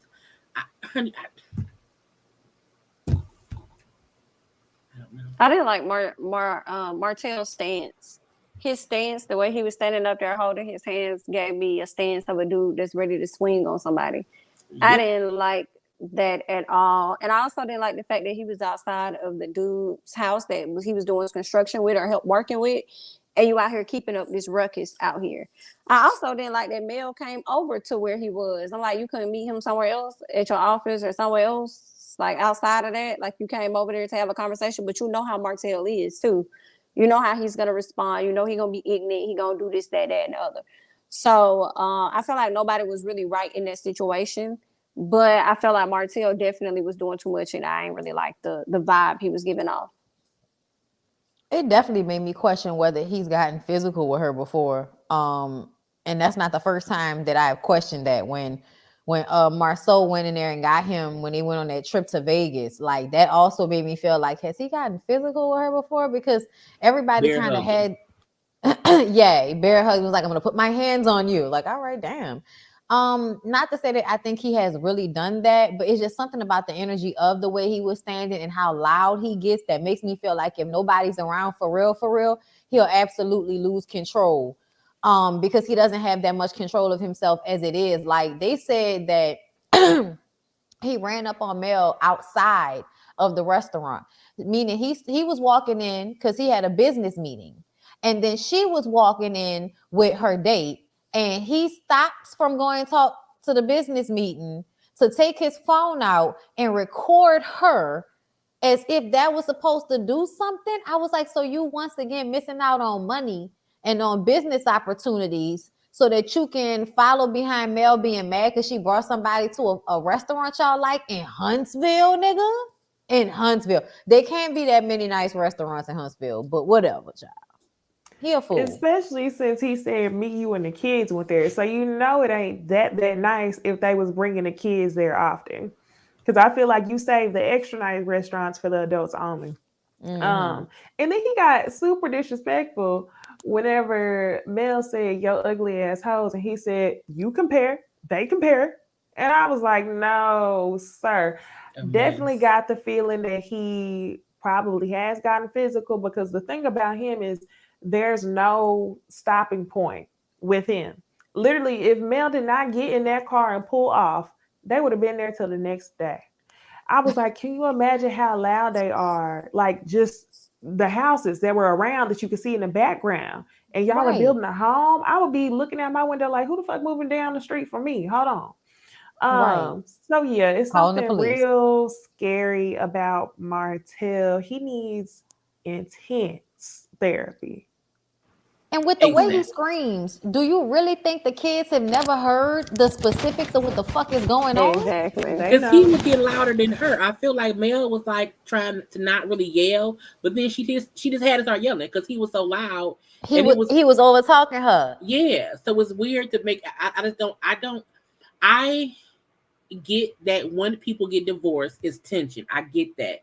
But I also feel like if your ex-wife is saying, we need boundaries, we need to respect boundaries as of today, and he keep bringing up old shit as to why he's still doing new foolishness, to me means, one, you're not over her, and two, you fucking delusional, and you need some help, and I need a PPO, because they're so stopping you from doing what, because you came up on me in public, and how I know the next time you won't be more aggressive, because you're getting more upset about feeling as if I'm disrespecting you, and you're not my husband no more.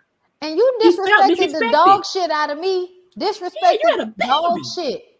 Okay, and now your dolphin teeth baby mama is online talking about Bravo wants to do a show with her. Girl, get you in these little bitty sharp teeth the fuck out of my face with this. Nobody needs to hear your. What side do you think you have that we haven't all heard before, bitch?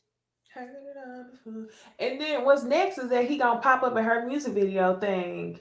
That's fatal attraction as fuck. Like, I'm coming to claim my wife. And I told y'all it was something so weird about Martell when he picked up the phone the episode before, and when he answered the phone, he said, "Hey, Miss Holt, like I still own you," is the vibes that he was giving. It's real scary. It's crazy. Yeah. I blame the mama. I blame his mama. Delusional ass old lady. Marceau, and I think Marceau was being petty, but Marceau surprising Tisha with the money therapy. But I do feel like it helped them too, because at the end, and I like how Tisha came in and Tisha like, all right, I'm not gonna be petty. I'm gonna sit here and listen. I'm not gonna like you who try to act like me having therapy for you with some bullshit. I'm gonna see what they're gonna say. Now I do feel like Marceau really feel like when he spend money, it ain't no issue. And I like how the expert said, y'all both spend money, but in two different realms. Like, she spends money and make decisions based on household shit, because you don't know household shit. And he make decisions on buying stuff for the business shit. But y'all both spending money. And I like how they put up that, but you buying them cars don't compare to her buying clothes and purses and makeup. The shit is two different tax brackets. So I do think couples, and I think this may help couples realize, you do have to have money conversations if y'all are consistently beefing about money. Because when he said how they have never had to really talk about it besides one time in their marriage, I'm like, y'all need to, because clearly it's an issue. So I like that his petty ass bullshit ended up making him look dumb, for one, and hopefully they'll have more conversations for two. But what do y'all think? I think that it was funny how he thought that they were going to tell Tisha that she shopped too much, and they basically was like, nah, you just need to communicate with your wife. Y'all just need to communicate.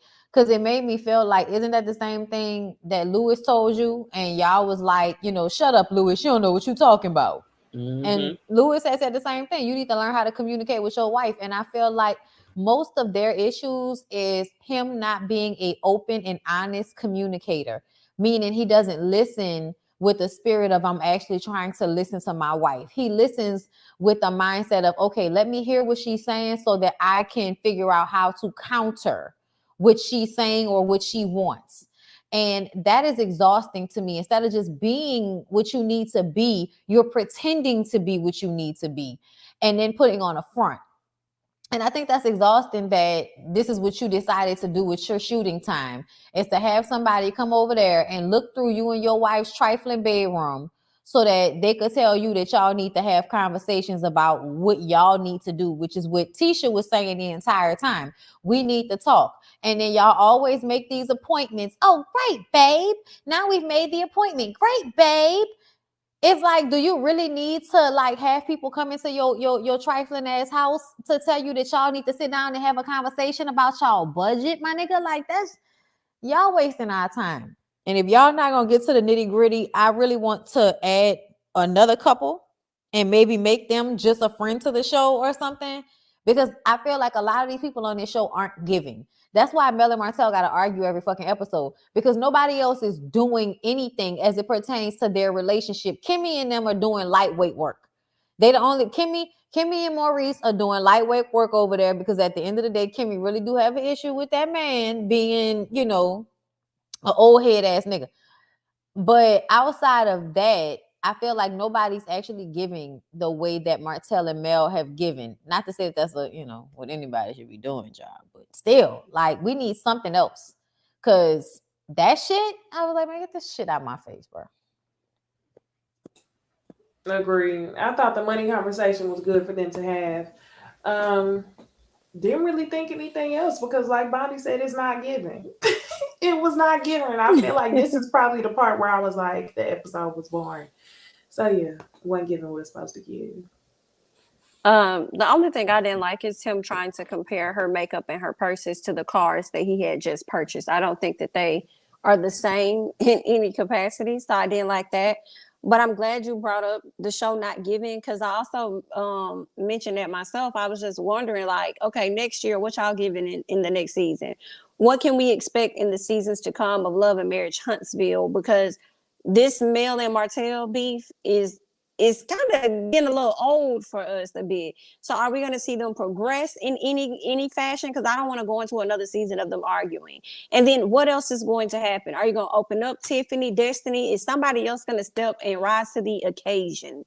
Who else is going to be that person to rise to the occasion? Are y'all going to have to go and, like, you know, revamp storylines or revamp the cast? So, like, I don't know, but figure it out. You're muted, Jay. I was muted. Do y'all want to still discuss the Destiny's event stuff, or no? With the sponsors or whatever, do y'all want to do that? We can, yeah. Okay. Only to say that Tisha is aggravating this shit, because how you gonna interject on somebody else's conversation and then get mad when somebody interject on yours when it actually has something to do with your conversation? Like, you was talking about receiving checks. I asked, had you received my check? And you got an attitude. To me, I understand a lot of people feel like, oh, Kimmy was being petty. But I think Kimmy is fucking tired of Tisha doing the same thing over and over again. They have a conversation, everything is supposed to be cool, and then Tisha goes back to doing this little stupid passive-aggressive shit that she does all the time. Like the text message shit, that was passive-aggressive. And you know it was passive-aggressive because when they sit down and they're talking about it now, you didn't even want to admit that she had sent the check. Why not even preface that? Well, I received the check from Kimmy and them, but I didn't get a check from the two of y'all. You completely neglected to even mention that lady gave a check, but you sure did mention that she didn't answer that fucking text message though. Right. She definitely did that. I thought it was interesting that Destiny hadn't asked Mel to be a sponsor, but then took that check from Mel. So I'm like, it's interesting to see how their friendship is still like, we friends, but I don't trust you. But at the same time, I'm trying to be petty, but don't do that shit again. Like, yeah. I just want to add that Tiffany's story made absolutely no damn sense when she was talking to Tisha. I did not. I was like, where are we going with this story, ma'am? I was so confused. Did she ever say why she got divorced? I feel like that was the only time I agreed with Tisha. Like, you're right. I feel like it was. Did she say why she got divorced? I feel like it was insinuated that they were cheating with each other. Oh, like Louis and Tiffany, based on the timeline. Because she said that she didn't cheat on the husband while they were married. This in high school. So I was confused. I thought it was weird that she wasn't being transparent. Like, you can't. If the question was, what happened in your life? You bring up your divorce, but why did you get divorced? And but then he didn't want to speak on it because he ain't alive. Yeah. It's like, speak on it though, because that's your story as well. Heifer. It really made me feel like the situation with Louis was probably some shit that they don't want to be honest about. I think so too. Yeah, they're gonna have to. Oh, they were cheating with each other, and they a couple now, and they want to be all transparent. But I'm telling anybody, that means you fake as fuck because you can't even be transparent about what made y'all be transparent together, which was cheating together. Yeah, I'm about to say, somebody see said I them thought coming the back. husband died. And to be clear, he died after they divorced, from what I understand.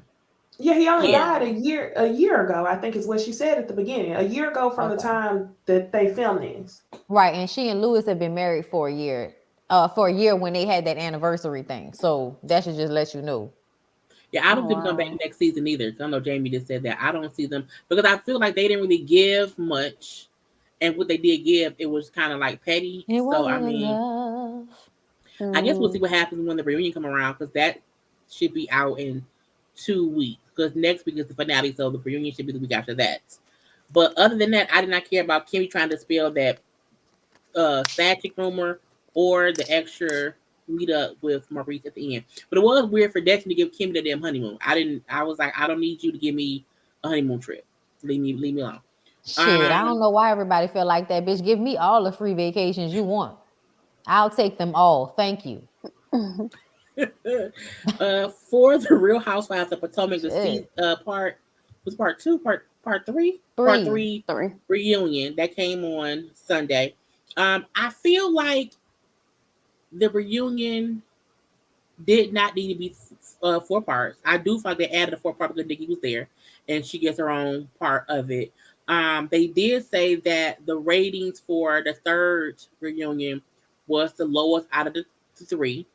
It was, I think, a little less than 1 million people, which is fine. But I also feel like I didn't mind Nicki being there.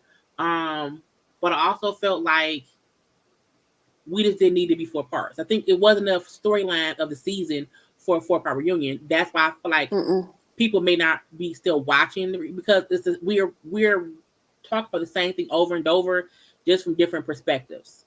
And that's why I think part 3 wasn't as high because part 1 and part 2 we've already discussed most of the shit. So we shall see. But Wendy and the cardboard versus Robin, with the whole you text me in January, and Robin's excuse was that she did not think the rumor in March on that trip was the same rumor from January. While I understand Robin's explanation, I also don't get why Wendy was so upset.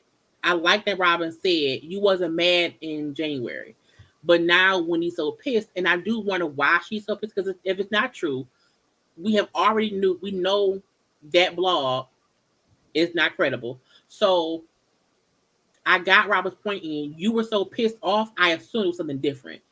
But we've also seen Robin live before, so I was indifferent to that whole dynamic because I feel like if she said I thought it was something different, why keep fussing about it?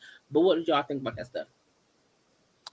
I feel like everybody keep forgetting that Robin had just called her loose right before that conversation.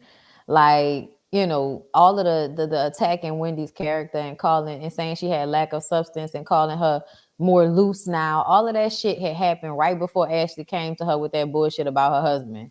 So I think when Robin turns and says drunkenly, what rumor? What are you guys talking about? Like, I personally read that like you were trying to deflect from Giselle because Giselle was getting ate up in that moment and you was trying to like deflect. And one of the things that people love to do when they trying to play somebody is act like they don't know what the fuck you talking about. So instead of, saying something about it or staying out of it, you're like, wait, what happened? Wait, what? And we all know exactly what the fuck happened because everybody's been talking about it amongst themselves in this damn house behind Wendy's back this whole weekend. But now all of a sudden we don't know about the rumor that Eddie is involved in, bitch. I just feel like Robin was lying. And I think in that moment, that was another moment with her trying to jump in front of a bullet for Giselle. I understood what Robin was saying. I didn't think Robin was lying in that moment. I took it as she talked to her in January. It's a few months that has passed. I don't think Robin knew Ashley was having that particular conversation with her outside. So when Ashley got involved, came back inside, and she snaps off on Giselle immediately after talking to Ashley, I could see why Robin is kind of like, well, what rumor? Because, she knows about that one, but she's thinking, is there another one? So I felt like in that moment, I understood where Robin was coming from with that.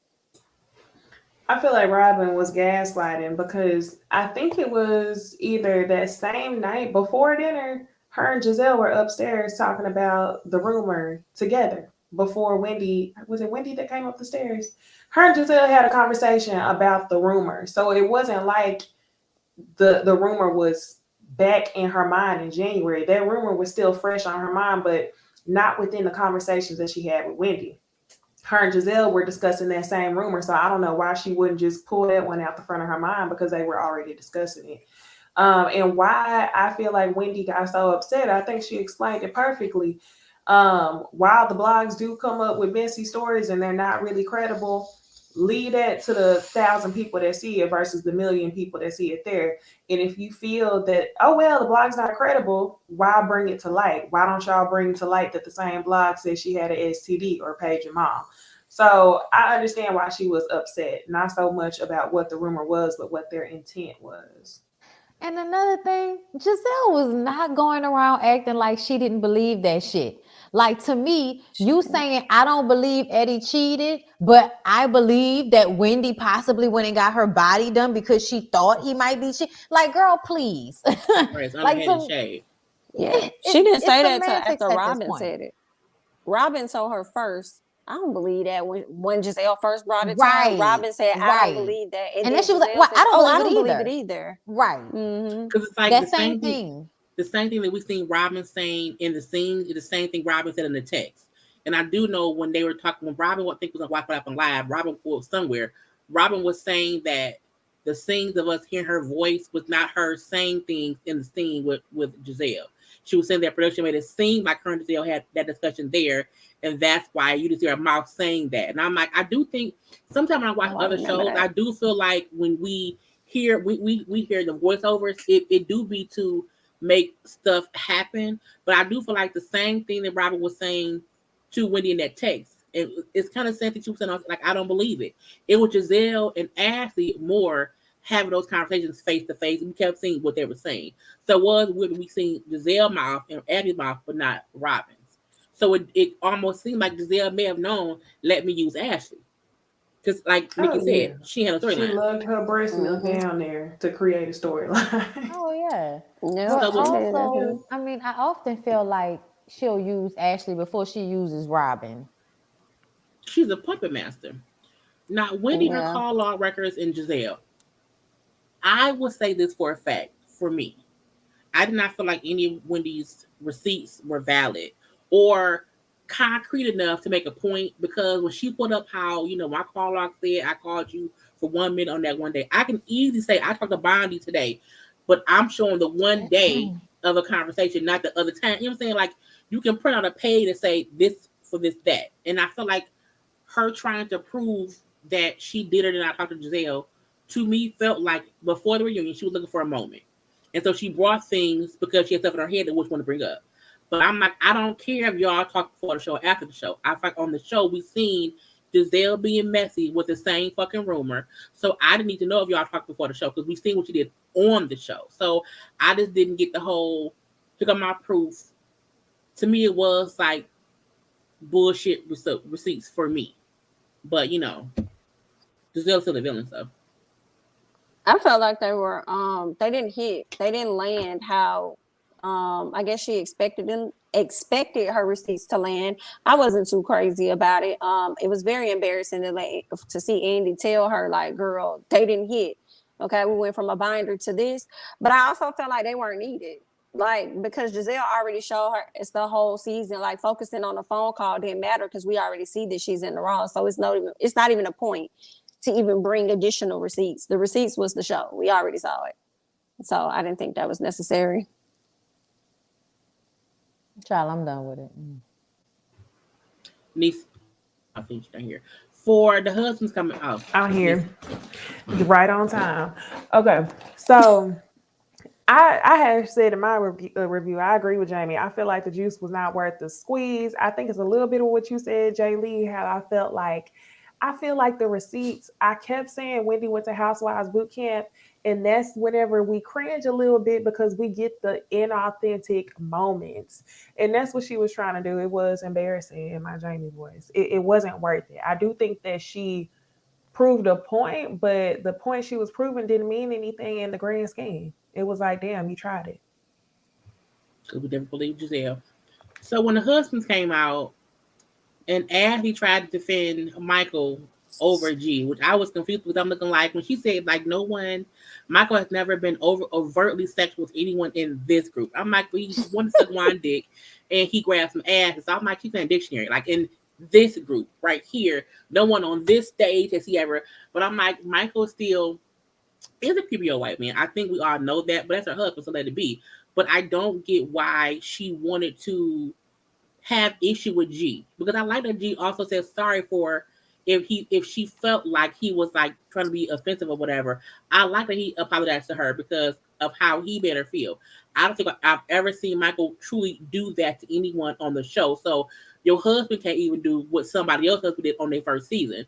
And Robin defending Juan, I respected that because I feel like Juan and Robin don't have a regular relationship. I don't believe it at all.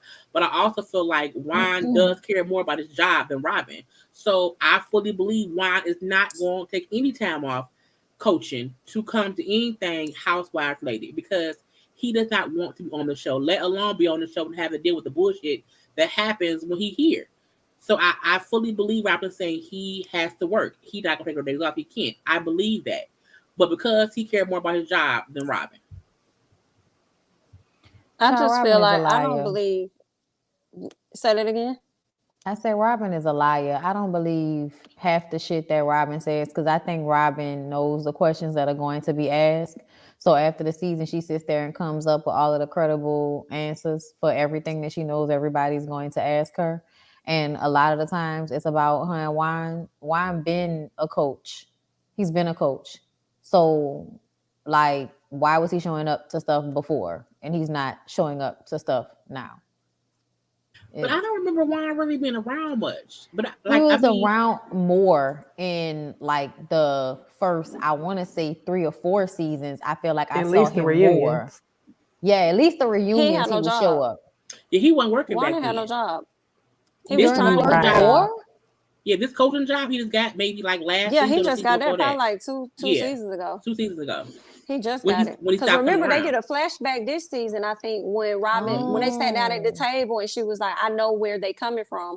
Because Juan, when she sat down at that dinner or lunch with Ashley. So that makes my point the other way. So if we didn't even know what the fuck was going on with you and Juan when he didn't have a job, why is his basketball job the excuse for why he's still not showing up for you? To me, he hasn't really been showing up for you this entire time, but at least he would show up to the reunion shows for you. So it seemed like at least he cared a little bit. But now it's like he don't even care a little bit, not even like he don't even care. He don't even give a fuck no more. And I think that Robin has reasons that she can give us, but I don't think that that's the reason. I didn't like that she talked about how basketball was a commitment for him, but it made me feel like, so you're not a commitment for him to show up. He showed up last year when it was time for him to propose to you. He scheduled that. He made arrangements for that. So why couldn't he make arrangements for when he already, you've been on this show for 6 years. It's always an estimated time as to when the reunion is going to happen. So he can put that in and just, I mean, it's just for a whole day. Like, come on. So she BSing us. I feel like when they spoke on their husband's behalf, when it came to Ashley and Robin, I'm not believing nothing y'all say on behalf of y'all husband until y'all husbands show up and speak their piece. Then maybe I'll believe it. So I just, no. And Ashley was killing me by trying to continue to paint Michael as not being the predator that he is. I understand that's your husband. You're supposed to ride for him. You're supposed to die for whatever you think you're supposed to do being a wife to this man. But at the same time, man, we have video proof that this man is uncontrollable. Over and over for you again. to sit up there and make it seem like G was the worst one, I couldn't. And I love the apology G gave her. So that was dead. You can't say anything else. You can't drag this man. You can't do nothing else. So, I don't get apologies like that often. Thank you. Right. You know, and then she said in this group, it said, no, not in this group, bitch. You're not used to that in your life because that man you with don't respect you enough to apologize to you when he's fucking over you. He just act like you need to hurry up and get over it. Girl, you can tell Michael don't fully respect you and that he only does what he does out of fear that you're going to take him for all his fucking money. And for Giselle to sit there and cape for Michael as well, girl, that triggered me because I was like, literally every week, the common theme is we get on here, we have to have arguments because we see so many other women moving in alliance versus moving in what naturally makes sense or what's morally right. And I'm like, that is so irritating. Y'all do shit that don't make sense all the time, and then we got to come on here and call y'all out for it. That's exactly what Giselle was doing. Ashley, you've been a good puppet, so let me sit here and ride for your man in his predatory ways. So, yeah, that was annoying. I'm so glad that Gil apologized. Yes, he likes to have fun and stuff like that, but there you go. You can tell they know business. Oh, Gordon. See, I always say that. I always call this man Gil Gordon. And then the other thing that I was going to say was, yes, Jaylee, Ashley was playing dictionary, talking about overtly sexual with people on this stage. We all gonna sit here and act like you didn't write that statement in order for Chris Samuels and Monique to hide video footage of your husband. Get the fuck out of my face. And which was completely pointless because then the video footage came out on Instagram. Now, what that was, maybe a couple of years ago, maybe like last year. Remember that video? We could see Michael running behind the guy and grabbing his ass. That fucking footage was on the show. Yeah, it was on the show. So we didn't even need the video of that cameraman because there's a footage of you doing it to somebody else. That was Katie's old man, right? Yeah. Like, he had done it times Andrew. On camera. Andrew. And they kept ignoring it and acting like the shit wasn't happening. So it happened with Andrew, then it happened with the cameraman, then it happened with Andy, and then Andy tried to act like he didn't remember it. And I was Andy too.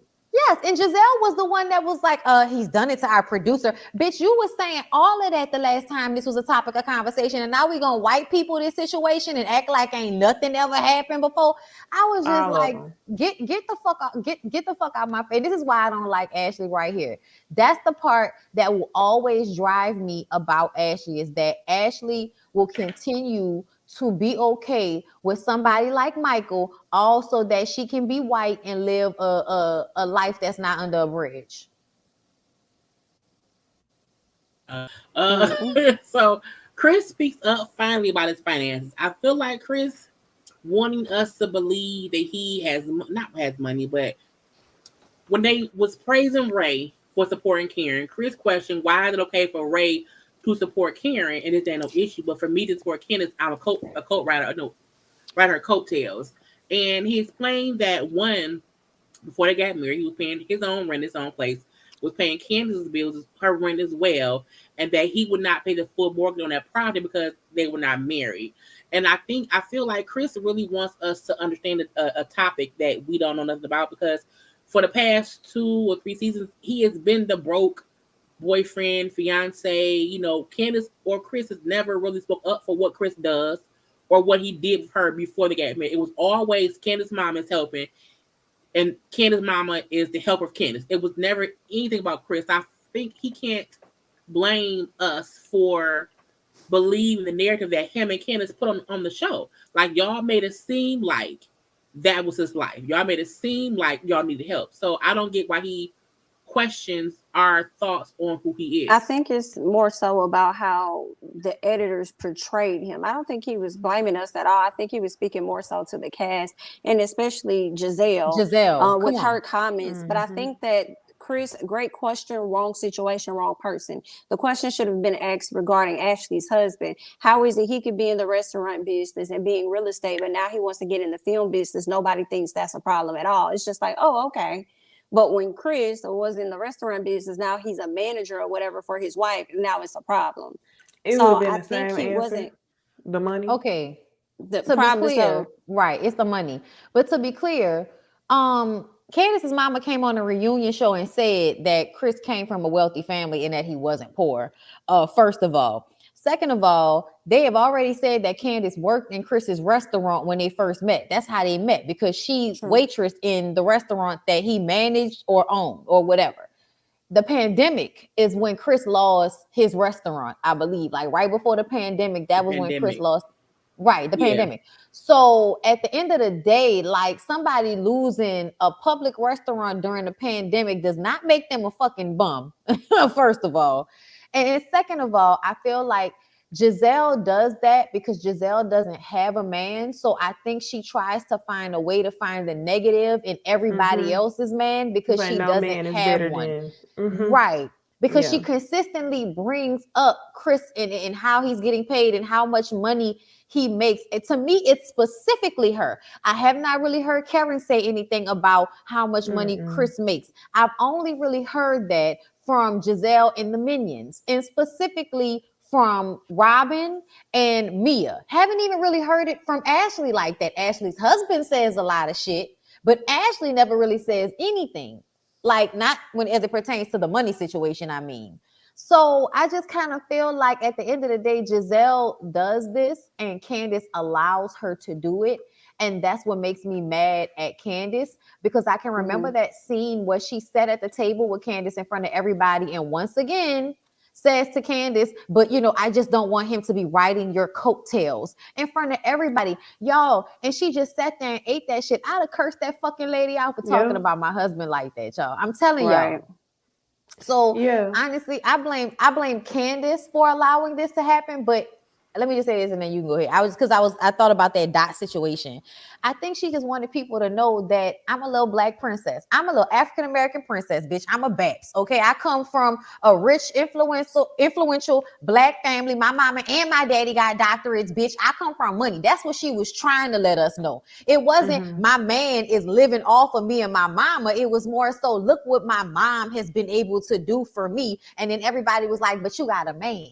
They don't understand that you can have a man and then your mom can still be like helping you with your businesses and things of that nature because that's your parent and you're not married yet. He's just a boyfriend. You know what I'm saying? What I was wondering was, I don't doubt that Chris is not broke, but what I was wondering is if he owned his house up until the point that they got married. Was there ever a point where maybe he owned a house and then let it go and then moved in with Dot and not moved in with Dot, but moved into the investment home? I don't know. But that's just a question I had. What I didn't like was how Andy basically shut him down and did not want to entertain the explanation that Chris had about his money. He went back to Surrey, back to Karen.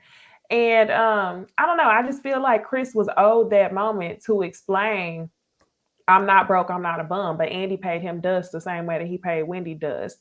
I think he was trying to show a lot more accountability for the people on the stage, because last season we talked about how he didn't follow up or press any questions when it came to Giselle. I think he was trying to show that he was more firm with the people on the cast, but I didn't really like it. It didn't hit the right targets all the times where it should have. He should have allowed Chris to explain it. Okay. Now, lastly, here comes Nicki.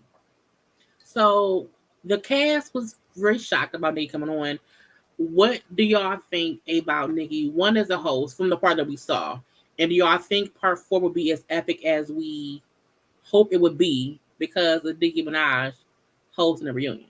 It depends on how long she out there. If she out there for long enough, I think it'll probably be the best part out of all 4 parts. Because just in the last 2 minutes, she came out there with all the energy that I ever wish somebody would have fucking gave at a reunion show, where you're not only asking the questions that the people want to know, but you're also adding the commentary behind it and letting people know that you're not falling for their bullshit if need be. So I am going to enjoy Nicki immensely, especially after Andy's ass. Yeah, I was a little concerned at first because I thought she was just gonna, have her favorites and probably go light on people or whatever. But the way she immediately got the business, starting with Miss Ashley Darby, after Ashley Darby has been able to escape a lot of the heat throughout the season, and especially at the reunion, I was like, okay, this gonna be good, because she's gonna hold every single person sitting up there to task. So I think it's gonna be pretty good. It may get the same ratings though. I don't think it's gonna be epic, but I think it's gonna be good. Really, I think it will be. Well, you might be right, because it ain't gonna be nothing on no last season Monique and Candace reunion type stuff. It might be equal. But what I was thinking, I always thought Nicki was gonna come out and ask the questions because I think she finds it important to be well liked by her fans. I didn't think she was gonna come out there and barely ask questions. But my concern was with the women. Like, is the women gonna bullshit and try to keep it cute just because Nicki is there? Like, nah, be yourselves, do what y'all was gonna do when Andy was gonna be out there. So we gonna see.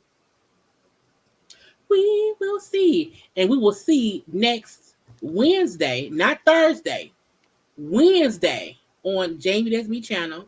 9th. Y'all know next Thursday is the versus battle with 3-6 Mafia and Bone Thugs and Harmony. So we'll be on Wednesday on Jami ThatsMe channel. So we'll discuss part 4 of the reunion. Part 2 of the. Oh, we can't even do the Married at First Sight one. We can do this week because it come on this Wednesday.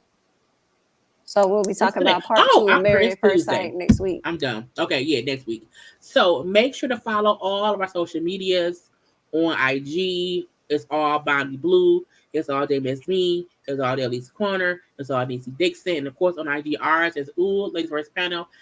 And also the email is the same at Gmail. Okay. So thank y'all for coming through for the summer party. Okay, with a good time. We'll see y'all next week. Remember on Wednesday wait, I gotta put it the right way. There we go. On Jami ThatsMe's channel. Other than that, y'all, we gotta go. We'll talk to y'all later. Peace out. Bye.